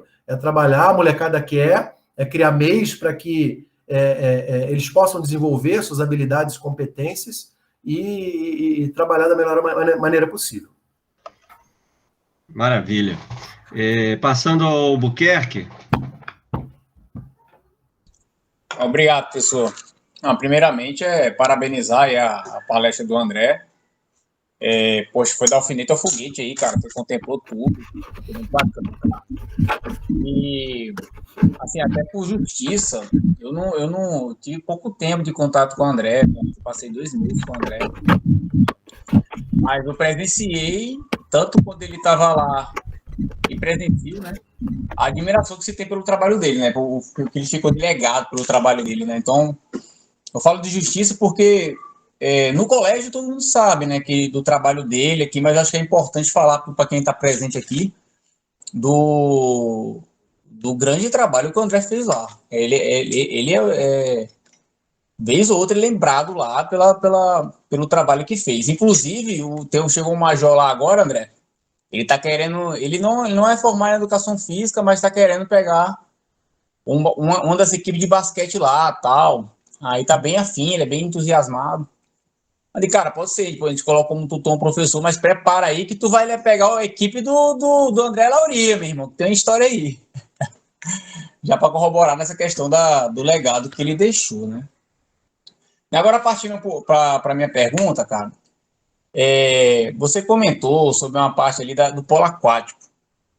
Eu acho que a educação escolar é exatamente isso, né? É oferecer, né, a prática corporal, diversa para os alunos e tudo mais, oferecer a maior gama possível.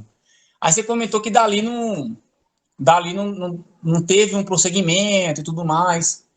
Poxa, aí eu pergunto, isso é a pergunta até geral.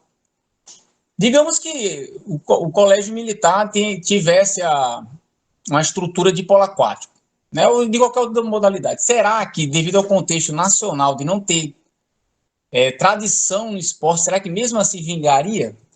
Porque, pelo que a gente vê,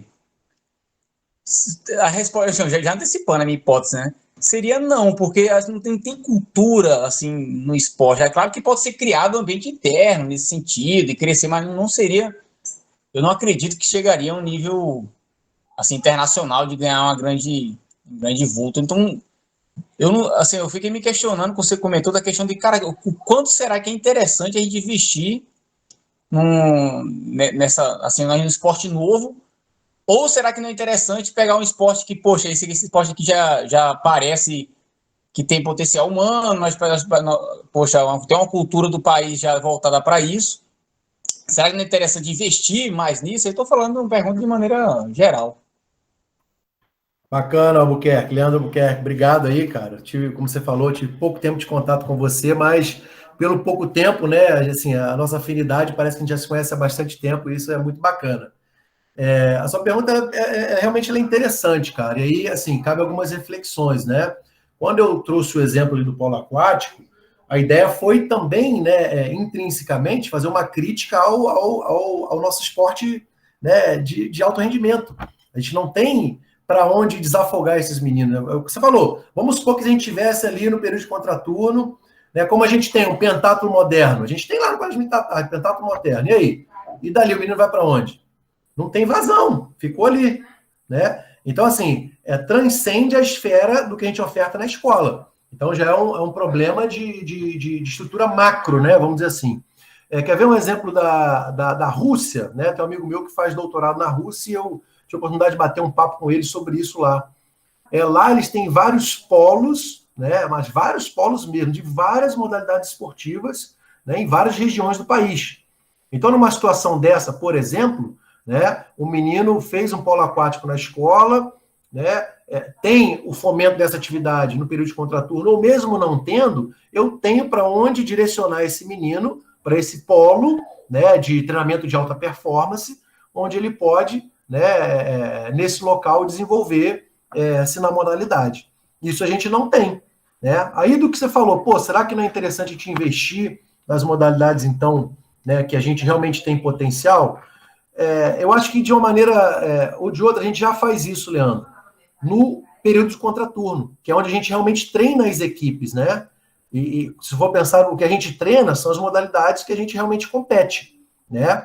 Então, talvez por isso a gente não tenha, né, lá um extra classe de polo aquático, né? Mas, assim, aí, particularmente, eu acho interessante, eu acho importante que na educação física a gente tente ofertar a maior gama possível de vivências. Pelo menos para dar essa faísca inicial, né? Vamos supor que se na cidade tivesse, esse menino poderia ser direcionado para um polo aquático. Mesmo que ele não fosse para um esporte de alto rendimento, mas ele poderia, né, através do esporte, né, seguir as outras facetas ali do esporte recreacional, né, saúde, qualidade de vida, bem-estar físico e mental. Eu acho importante. Então, assim, eu penso na educação física escolar, né, com uma formação mais holística, tá? Contemplando a maior gama possível de variabilidade, de possibilidades, e eu olho para o período contraturno, para o esporte extracurricular, com uma parte mais específica do processo. Não sei se eu te respondi aí. Respondeu plenamente, velho. Muito bem. Próximo da lista, inscrita, Aline. Obrigado, Aline, pela presença aí. Eu queria agradecer a fala, né, do Lauri.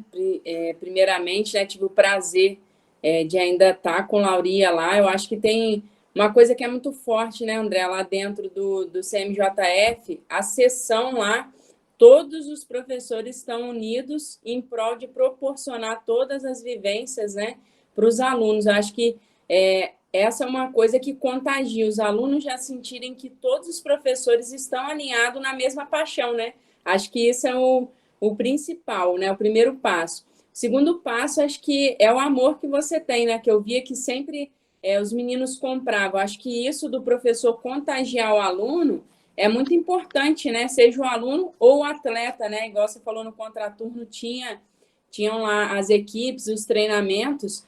E eu acho que isso contagia demais.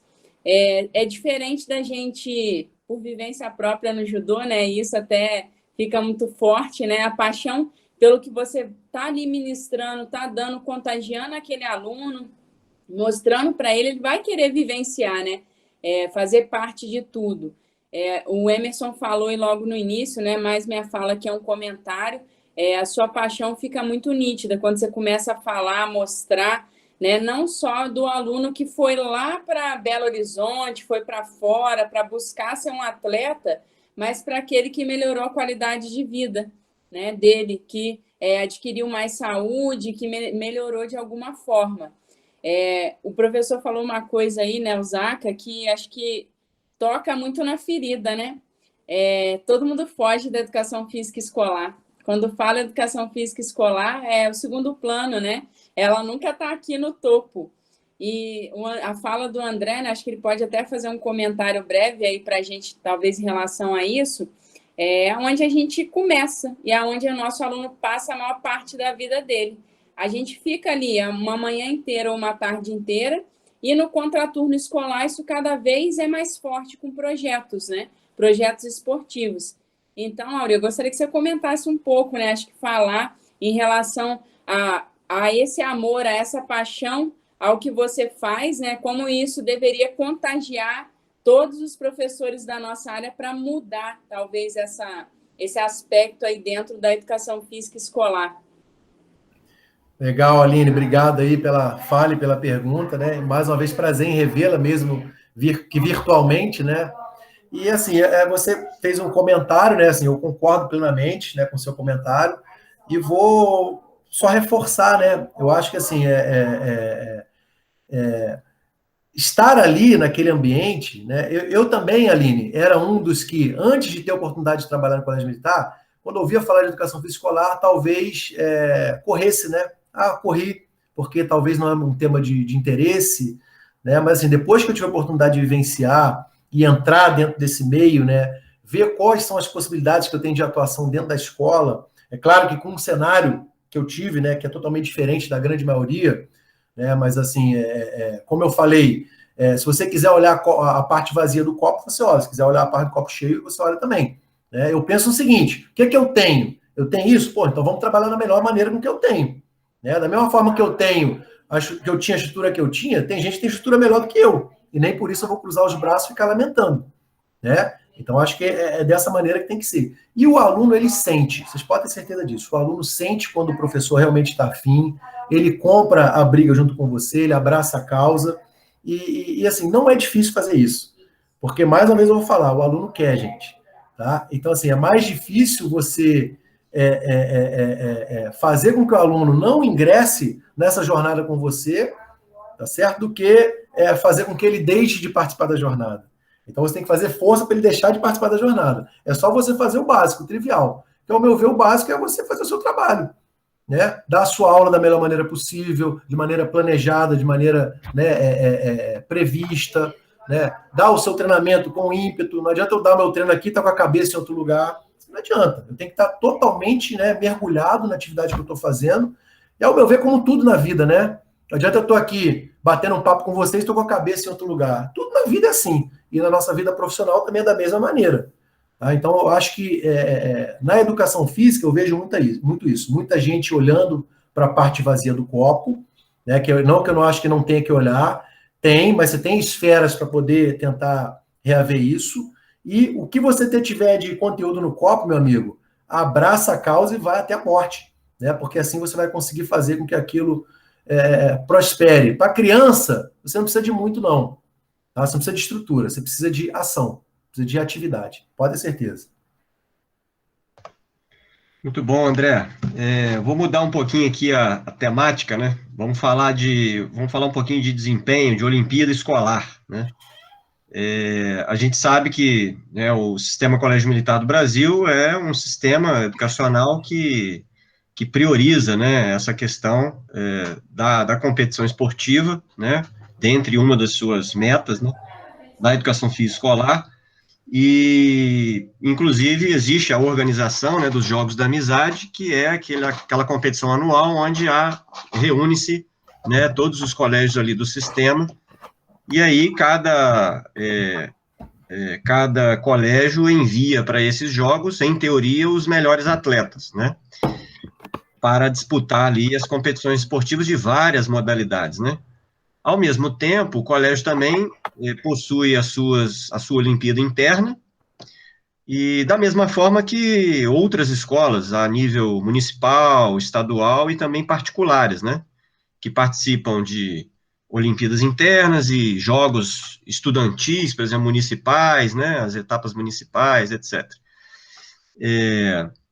E temos a Olimpíada escolar, que vira e mexe, né, ao longo do tempo aí recebeu diferentes nomes, né, mas é a competição organizada, eu me refiro à competição organizada pelo Comitê Olímpico Brasileiro, que ela possui várias etapas, né, então tem uma etapa municipal, os campeões vão para uma etapa estadual e vai subindo até que se chegue numa etapa nacional, que em teoria você teria ali os melhores atletas de nível escolar, né, escolares, né, na faixa etária, salvo engano, eles realizam de 12 a 17 anos as competições. Uma primeira pergunta que eu queria te fazer, André, se você tem conhecimento, talvez o Luciano também, que já tem mais tempo aí de colégio militar, possa contribuir, se o colégio militar já participou alguma vez dessa competição. Ô Zacarão, com relação a essa competição, eu tive a oportunidade de participar do GENG, né, que é uma das portas, né, vamos dizer assim, quando a gente é campeão dos Jogos Intercolegiais, Cidade de Fora, a gente representa a Cidade de Fora, né, na competição estadual, que seria o GENG. E assim, nas oportunidades que eu tive de participar, o projeto político-pedagógico do curso, ele não contempla essa esfera competitiva. Então, assim, eu não tive o mesmo apoio, né, quando comparado a outras competições, né, da mesma natureza. Mas, por exemplo, essa minha equipe de 2017, ela estava credenciada para disputar o GENG, e assim, era uma equipe que tinha tudo para disputar a nível estadual, pelo menos, né? Até a arbitragem, os comentários que o pessoal dizia. Só que assim, a gente até participou da fase micro-regional, né? Mas nós perdemos um jogo classificatório, o último jogo por WO, porque os meninos tinham prova, não liberaram, só conseguimos levar 6 atletas e tinha que ter no mínimo 8. Mas era assim, na fase classificatória, nós ganhamos o primeiro jogo de 102 a 8, ganhamos de 110 a 12, e o último jogo, assim, aí nós fomos desclassificados, porque o regulamento era o padrão sul-americano, tinha que ter pelo menos 8 para poder jogar. Aí, assim, o regulamento faz parte, né?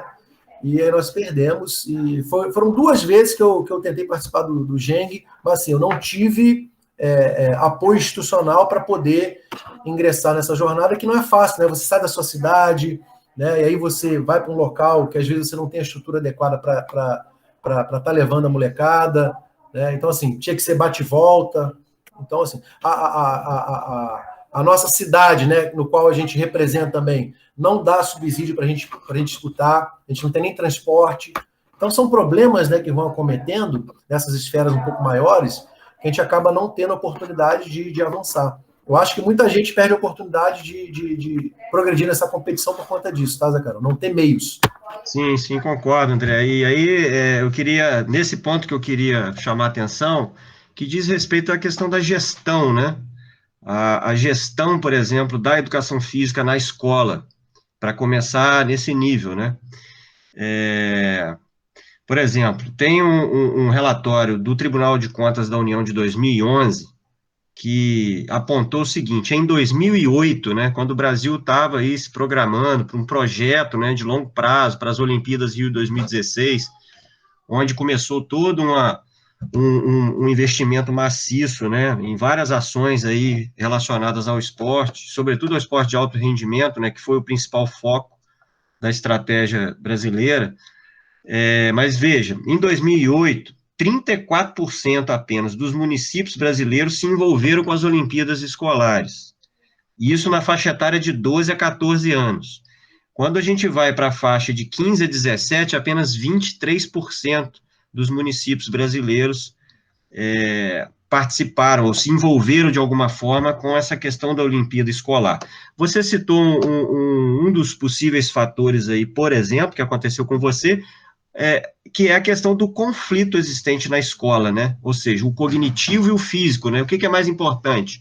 É mais importante o menino estudar lá para poder passar no PISME, no Enem, ou nos concursos, ou é ele praticar esporte? Isso ainda é um conflito na escola que a gente precisa resolver. Isso atrapalha, mais atrapalha do que ajuda.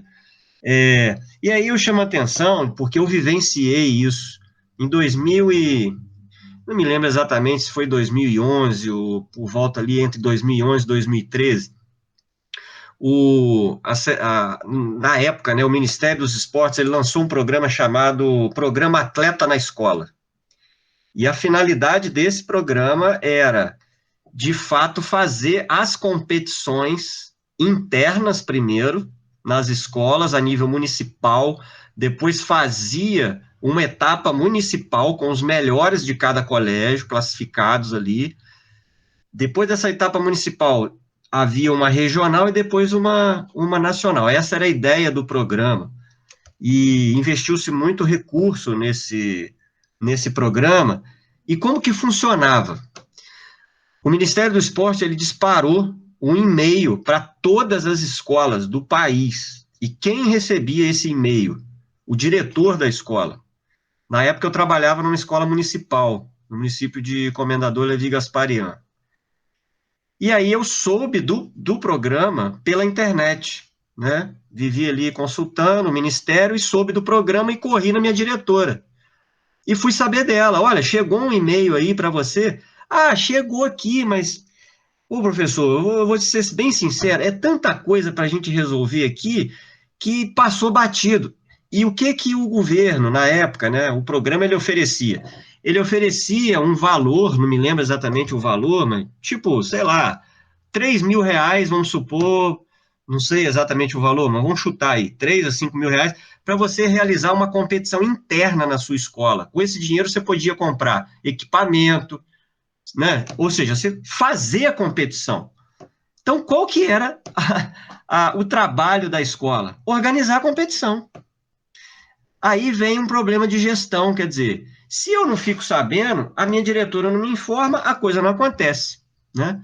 E aí, como eu fiquei sabendo, corri atrás, a gente foi e executou na nossa escola e imputamos os dados no sistema lá, na época que a Secretaria de Esportes, o Ministério do Esporte tinha para poder fazer o input, porque a primeira modalidade, por exemplo, foi o atletismo. Então, você fazia uma competição de atletismo, existiam algumas provas, inclusive provas adaptadas, tipo, em vez de 100 metros, era 60, por exemplo, né? Para você ter ideia, a gente fez essa competição num campo de futebol, tanto as provas de salto, de corrida, de velocidade, de resistência, fizemos tudo no campo de futebol. E você informava isso lá no sistema, sabe? E você registrava os tempos dos garotos, né? Dos medalhistas. Bem, aonde que eu quero chegar com isso? Depois eu comecei a conversar com alguns colegas, em Juiz de Fora, por exemplo, né? Perguntei a alguns amigos, até onde vai meu conhecimento? Uma Juiz de Fora, que tem aí, sei lá, aproximadamente 500 mil habitantes, se teve uma ou duas escolas que participou desse programa também na época, foi muito. Então, assim, veja o quanto a gente precisa evoluir em termos de esporte escolar, sabe? De uma valorização da educação física, de fazer a informação também chegar né, as oportunidades chegarem a quem tem que chegar, né, vamos dizer assim, porque é igual aquilo que você falou, né, muitas vezes a gente cruza os braços ou fica esperando as coisas, e às vezes as coisas estão ali, né, basta você também fazer uma forcinha e fazer a coisa acontecer.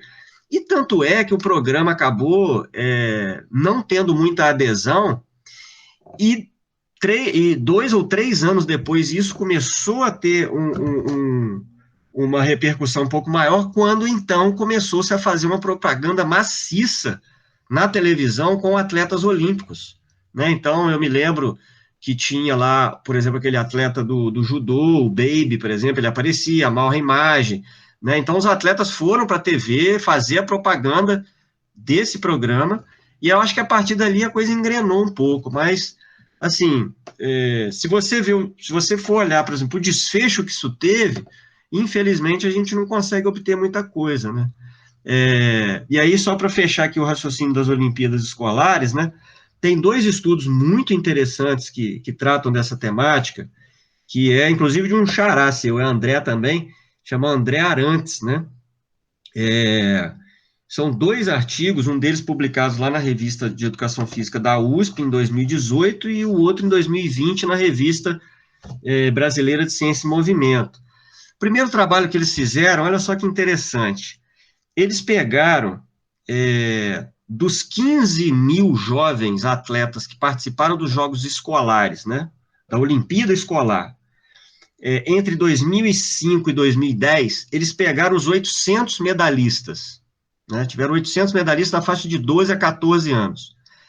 Desses 800 medalhistas, então, eles fizeram uma avaliação baseada em critério e chegaram à conclusão que quase 50% desses garotos, né, e aí são 6 modalidades que eles analisaram: tênis de mesa, xadrez, judô, handebol, basquetebol e natação. Ou seja, 370 jovens atletas foram identificados como talentos esportivos. E aí a conclusão do estudo olha, a Olimpíada Escolar, ela cumpre a sua finalidade de detecção de talentos. Aí, olha, bacana, o estudo seguinte que os caras fizeram, e aí que a gente começa a ver os problemas. O segundo estudo, publicado em 2020, o que eles fizeram? Eles fizeram o oposto. Eles analisaram os atletas olímpicos brasileiros que participaram dos Jogos Olímpicos de 1972 até 2016, e quiseram saber o seguinte: quantos % desses atletas disputaram as Olimpíadas Escolares? E aí, meu cara, qual é a conclusão, né? E para isso, o que eles fizeram? Eles pegaram as listas, os boletins dos Jogos das Olimpíadas Escolares de 1969 a 2014, né? E analisaram, nesse caso, 4 modalidades: o atletismo, o judô, a ginástica rítmica e a natação, né? E qual que é a conclusão, assim, de modo geral, para não estender muito? Menos da metade dos atletas olímpicos disputaram as Olimpíadas Escolares. Então, quer dizer, tem alguma coisa errada nesse processo, porque, pelo menos na minha cabeça, eu não consigo entender, né, como que mais de 50% desses atletas não passaram, pelo menos estavam lá nas listas, né? Não precisa ter sido campeão, porque a gente sabe que essa relação ela é muito complexa, né? A relação de desempenho precoce com sucesso futuro, ela é muito complexa, a gente sabe disso. Mas nesse período de tempo inteiro, você não ter mais de 50% desses atletas ali, no mínimo, para mim... É estranho, Zacarias. Estranho. Mas isso vai à tona com aquela hipótese que foi levantada, né? Será que essas competições escolares, elas realmente estão levando, né, todos que teriam condições de estar lá para essas competições? Não sei, cara, eu acho que não. Eu acho que não. Vale refletir sobre isso aí. Sem dúvida, eu acho que passa por aí mesmo, né?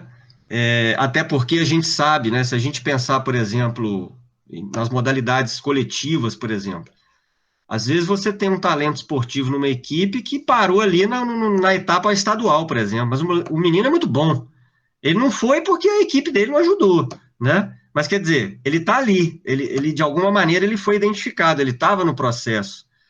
E é nessa perspectiva, né, que o nosso grupo vem trabalhando, no sentido de desenvolver uma metodologia de avaliação, porque a gente acredita muito na avaliação, né, na detecção. E um problema grave no Brasil que nós temos é, após a detecção, o que a gente faz com esses garotos? Né, você citou o exemplo da Rússia, e a gente sabe que existem outros países no mundo, né, que tem uma estrutura invejável, né? Você detecta um garoto, você tem um centro de treinamento para você encaminhar ele, né? Para você estimular, né? No Brasil, nós temos um sistema esportivo que é muito peculiar, né? E que está ancorado principalmente nos clubes, né? Então, se o garoto não tem a oportunidade de chegar num clube, dificilmente ele vai ter a oportunidade de se desenvolver enquanto talento esportivo até o alto rendimento, né? A gente sabe disso.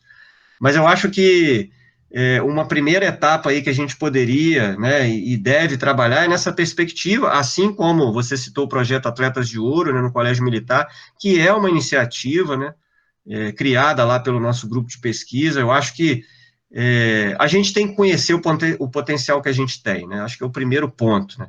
E o potencial está lá na escola, né? Porque as crianças estão lá, como você muito bem colocou. Então tem que começar ali, e isso tem que ter uma sequência, né? Por exemplo, se eu fosse um gestor hoje, né, que tomasse decisão hoje em relação a esses jogos, uma primeira coisa que eu faria é o seguinte, falar, olha, para você participar dos jogos, você vai passar por uma bateria de testes, a gente vai querer te avaliar, a gente quer te mapear, a gente quer saber o seu status maturacional, a gente quer estimar a sua estatura adulta aos 18 anos, né, a gente quer conhecer qual que é a sua realidade, qual é o seu perfil, quais são os seus pontos fortes, o que você precisa desenvolver. Enfim, isso não é caro de se fazer, isso não é caro de fazer. Precisa, meu ver, só vontade mesmo, política. Deixa eu só comentar sobre esse ponto aí exato que a gente está falando, cara, que eu penso, assim, sabe, de avaliação, porque quando a gente, já que tocou no assunto avaliação aí, em termos não de educação física, avaliação do jovem atleta, não, da criança na escola, né? Cara, nós temos muito de avaliação. E eu penso, cara, que a avaliação, do jeito que a gente faz, é uma forma de autodescoberta, cara, dos alunos. Sabe? Eles se conhecerem, cara. Porque quando você começa a se conhecer, no sentido das minhas potencialidades físicas ou das minhas fragilidades, o norte disso está muito além de alto rendimento, ou de pensar que de chegar no... Né, ali a criança, ela é avaliada em todos os seus aspectos, por exemplo, na escola. Dentro desse nosso contexto, a gente só faz uma abrangência maior, né, e dá instrumento, cara, para ela se conhecer mesmo, inclusive nos aspectos de saúde, que é um horizonte ainda que precisa ser explorado mais, mas por isso que eu penso que a avaliação, foi uma pergunta lá do Hugo, dessa forma, seria muito bacana para as instituições, mas eu não posso colocar, e a gente já comentou, o Zacaron, que a gente acha que não dá conta do professor de educação física, sabe, fazer isso, cara. Tem que ter um aporte, sabe, tem que ter outras formas, sabe, porque é muita coisa, é uma coisa que a gente no nosso debate hoje aqui, falando das importantes habilidades motoras básicas, né? Poxa, eu vou inventar mais avaliação agora para o professor, quer dizer, tem que ser uma equipe, tem que ter um contexto, tem que ter um aporte, porque eu penso que é complexo, cara, para padronizar no nível que a gente chegou sem um aporte, sem um apoio extra-escola. E a gente sabe a dificuldade que é conduzir isso numa escola até de alto nível, que é o Colégio Militar. Quanto que a gente luta com apoio todo, só incentivo de pesquisa, de interesse assim, acadêmico, né? A gente sabe que a gente movimenta a vida das pessoas, mas o nosso incentivo aqui é aprender e fortalecer a educação física.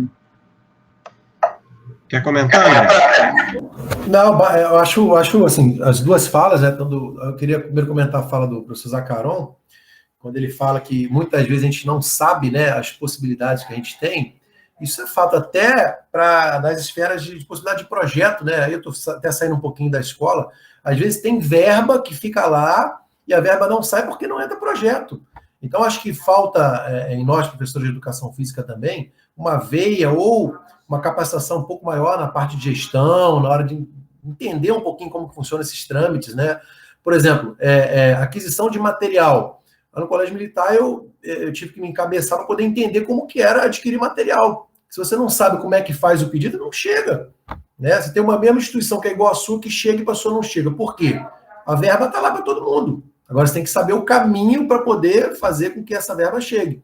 Né? Então, assim, nós temos que participar mais da gestão, aí entra aquela questão também que o Zacarão comentou, né? Para montar o projeto político-pedagógico. Quando eu vou para uma competição que eu não tenho apoio, mas por que eu não tenho apoio? Eu tenho que ter poder de voz. Eu tenho que brigar lá para ver, né, qual é o grau de importância de cada atividade que vai ser ofertada para os estudantes ao longo do período do calendário letivo. Né? Então, assim, a gente tem que pensar nessas outras esferas que extrapolam um pouquinho a nossa quadra, né? A nossa sala de aula. Maravilha. Aproveitando aqui, a gente já está caminhando para o final. Temos uma pergunta do Paulo, que ele colocou no chat, André, sobre o monitoramento que você fez, né, lá no âmbito do colégio, né, com os escolares. Até que ponto, né, esse monitoramento, ao seu ver, assim, no basquete, ou até mesmo em outras modalidades, assim, na base, né, no esporte de base, isso vem sendo feito, ou se é feito apenas no adulto? Como é que você vê isso, esse cenário? Legal, muito boa pergunta do professor Paulo. Então, assim, assim, as conversas que eu tenho, por exemplo, com colegas de outros colégios militares que têm um cenário muito parecido com o meu, né, poucas pessoas fazem esse monitoramento da carga de treinamento. Né? Então, assim, eu acho que a pergunta dele foi o seguinte: se esse monitoramento ele é comum no basquete, né? Sim. Né? No caso ali, eu utilizava a percepção subjetiva de esforço, né? Que é um método simples, barato, não invasivo, né? Muito tranquilo de ser realizado. Quando a gente olha para o alto rendimento, né? Por exemplo, seleção brasileira feminina de basquete, tive a oportunidade de passar 2 semanas com eles lá na preparação para o pré-olímpico. Utiliza o PSE. Claro que com outros parâmetros, né, associados à PSE, mas ela está no meio do processo. Né? Então, assim, para a realidade de esporte escolar, eu acho que é um modelo que se adequa perfeitamente, né, e dá para você ter um mínimo ali de entendimento, né, de como que está sendo aplicada as cargas de treinamento e como que os alunos estão, né, realmente recebendo isso. Já tentei trabalhar com frequência cardíaca, mas não deu muito certo, porque assim, eu não tinha muito equipamento, e aí para gerenciar aquilo não foi muito legal, a análise é um pouco mais complicada. Então, para o dia a dia, funciona bastante, viu, Paulo? E aí, para esporte escolar, quem não utiliza, eu sugiro que utilize. Né? Você tem que balizar de alguma maneira o seu treino, você tem que controlar de alguma forma. Se você trabalha no escuro, cara, fica difícil você, né, estabelecer um planejamento, cumprir aquele planejamento, ver se as respostas que você está obtendo realmente foram oriundas do treinamento que você planejou. Então, o mínimo possível que a gente puder controlar, eu acho que a gente tem que se apoiar nas ferramentas que existem. Muito bom, André. Para a gente poder, então, finalizar, eu queria que você deixasse uma mensagem, cara, final, especialmente aí pensando, né, nos alunos que estão hoje na graduação em Educação Física, que serão futuros professores, né, amanhã estarão trabalhando aí na Educação Física Escolar, como um dos possíveis campos de atuação. Então, queria que você deixasse aí a sua mensagem e fizesse suas considerações finais.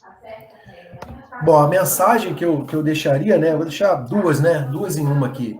Uma é o seguinte, principalmente quem está na graduação, assim, não feche os seus olhos para nada, tá? Assim, o momento da graduação é uma formação mais generalista mesmo, né? Uma formação mais holística. Então, assim, dê oportunidade, né? Para aproveitar todas as disciplinas que vocês estão cursando, porque, assim, vocês não sabem o dia de amanhã. Né? Eu, particularmente, jamais imaginei que fosse trabalhar com educação física escolar, né? E tive a oportunidade de assim, trabalhar muitos anos com educação física escolar, hoje sou apaixonado e levanto a bandeira da educação física escolar. Então, assim, nesse sentido, eu acho que essa mensagem ela é importante. E a segunda mensagem é com relação à educação física escolar. Então, vamos acreditar na educação física escolar. Né? Essa entidade ela não pode morrer, né? Ela não pode se enfraquecer, muito pelo contrário. E a gente só vai fortalecer a educação física escolar se primeiro nós, professores, né, que somos que vamos implementar as atividades, né, nós tivermos ali esse tesão pelo que nós estamos fazendo, nós acreditarmos no que nós estamos fazendo, e aí o resto é consequência. Tá? Aluno, instrutor, o resto é consequência. Então, deixe o seu trabalho da melhor maneira possível, que as coisas vão acontecer consequentemente, tá? Não tem mistério. E, já fechando aqui as minhas palavras, Zacarão, gostaria de agradecer, tá? Primeiro, assim, a moral, né, pelo convite, né? Quando eu olhei ali a equipe, né, do ciclo de palestras, falei, pô, que é isso, hein? O know-how, né, sensacional. Então, assim, me senti bastante lisonjeado e fiquei muito feliz com o convite, poder estar vindo aqui aprender, né, com vocês a cada dia e já deixar, né, de portas abertas a UENG lá, né, o meu grupo de pesquisa. Com certeza vão ter parcerias aí, né, Zacarão? Já conversamos aí, continuar as parcerias, que eu acho que é a maneira que a gente tem de estar fomentando esse conhecimento que é tão importante na nossa área. Ô André, a gente que agradece, tá? Muito obrigado aí, em nome de todo o nosso grupo, obrigado pela parceria, pela amizade, parabéns aí pelo seu trabalho, tenho certeza que você vai fazer um excelente trabalho agora também, lá agora à frente lá da UENG, né, já com projetos aí em andamento, enfim, uma série já de perspectivas muito boas aí. A gente vai encerrando então, pessoal, lembrando que o nosso ciclo de palestras, né, ele terá continuidade com o professor Paulo Carrara, que vai estar falando para a gente sobre ginástica, né, tema esse que vai ser abordado no dia 22 de setembro, ok? Então, espero todos lá, espero que tenha sido uma tarde muito proveitosa aí para todo mundo, e é isso, até a próxima. Obrigado.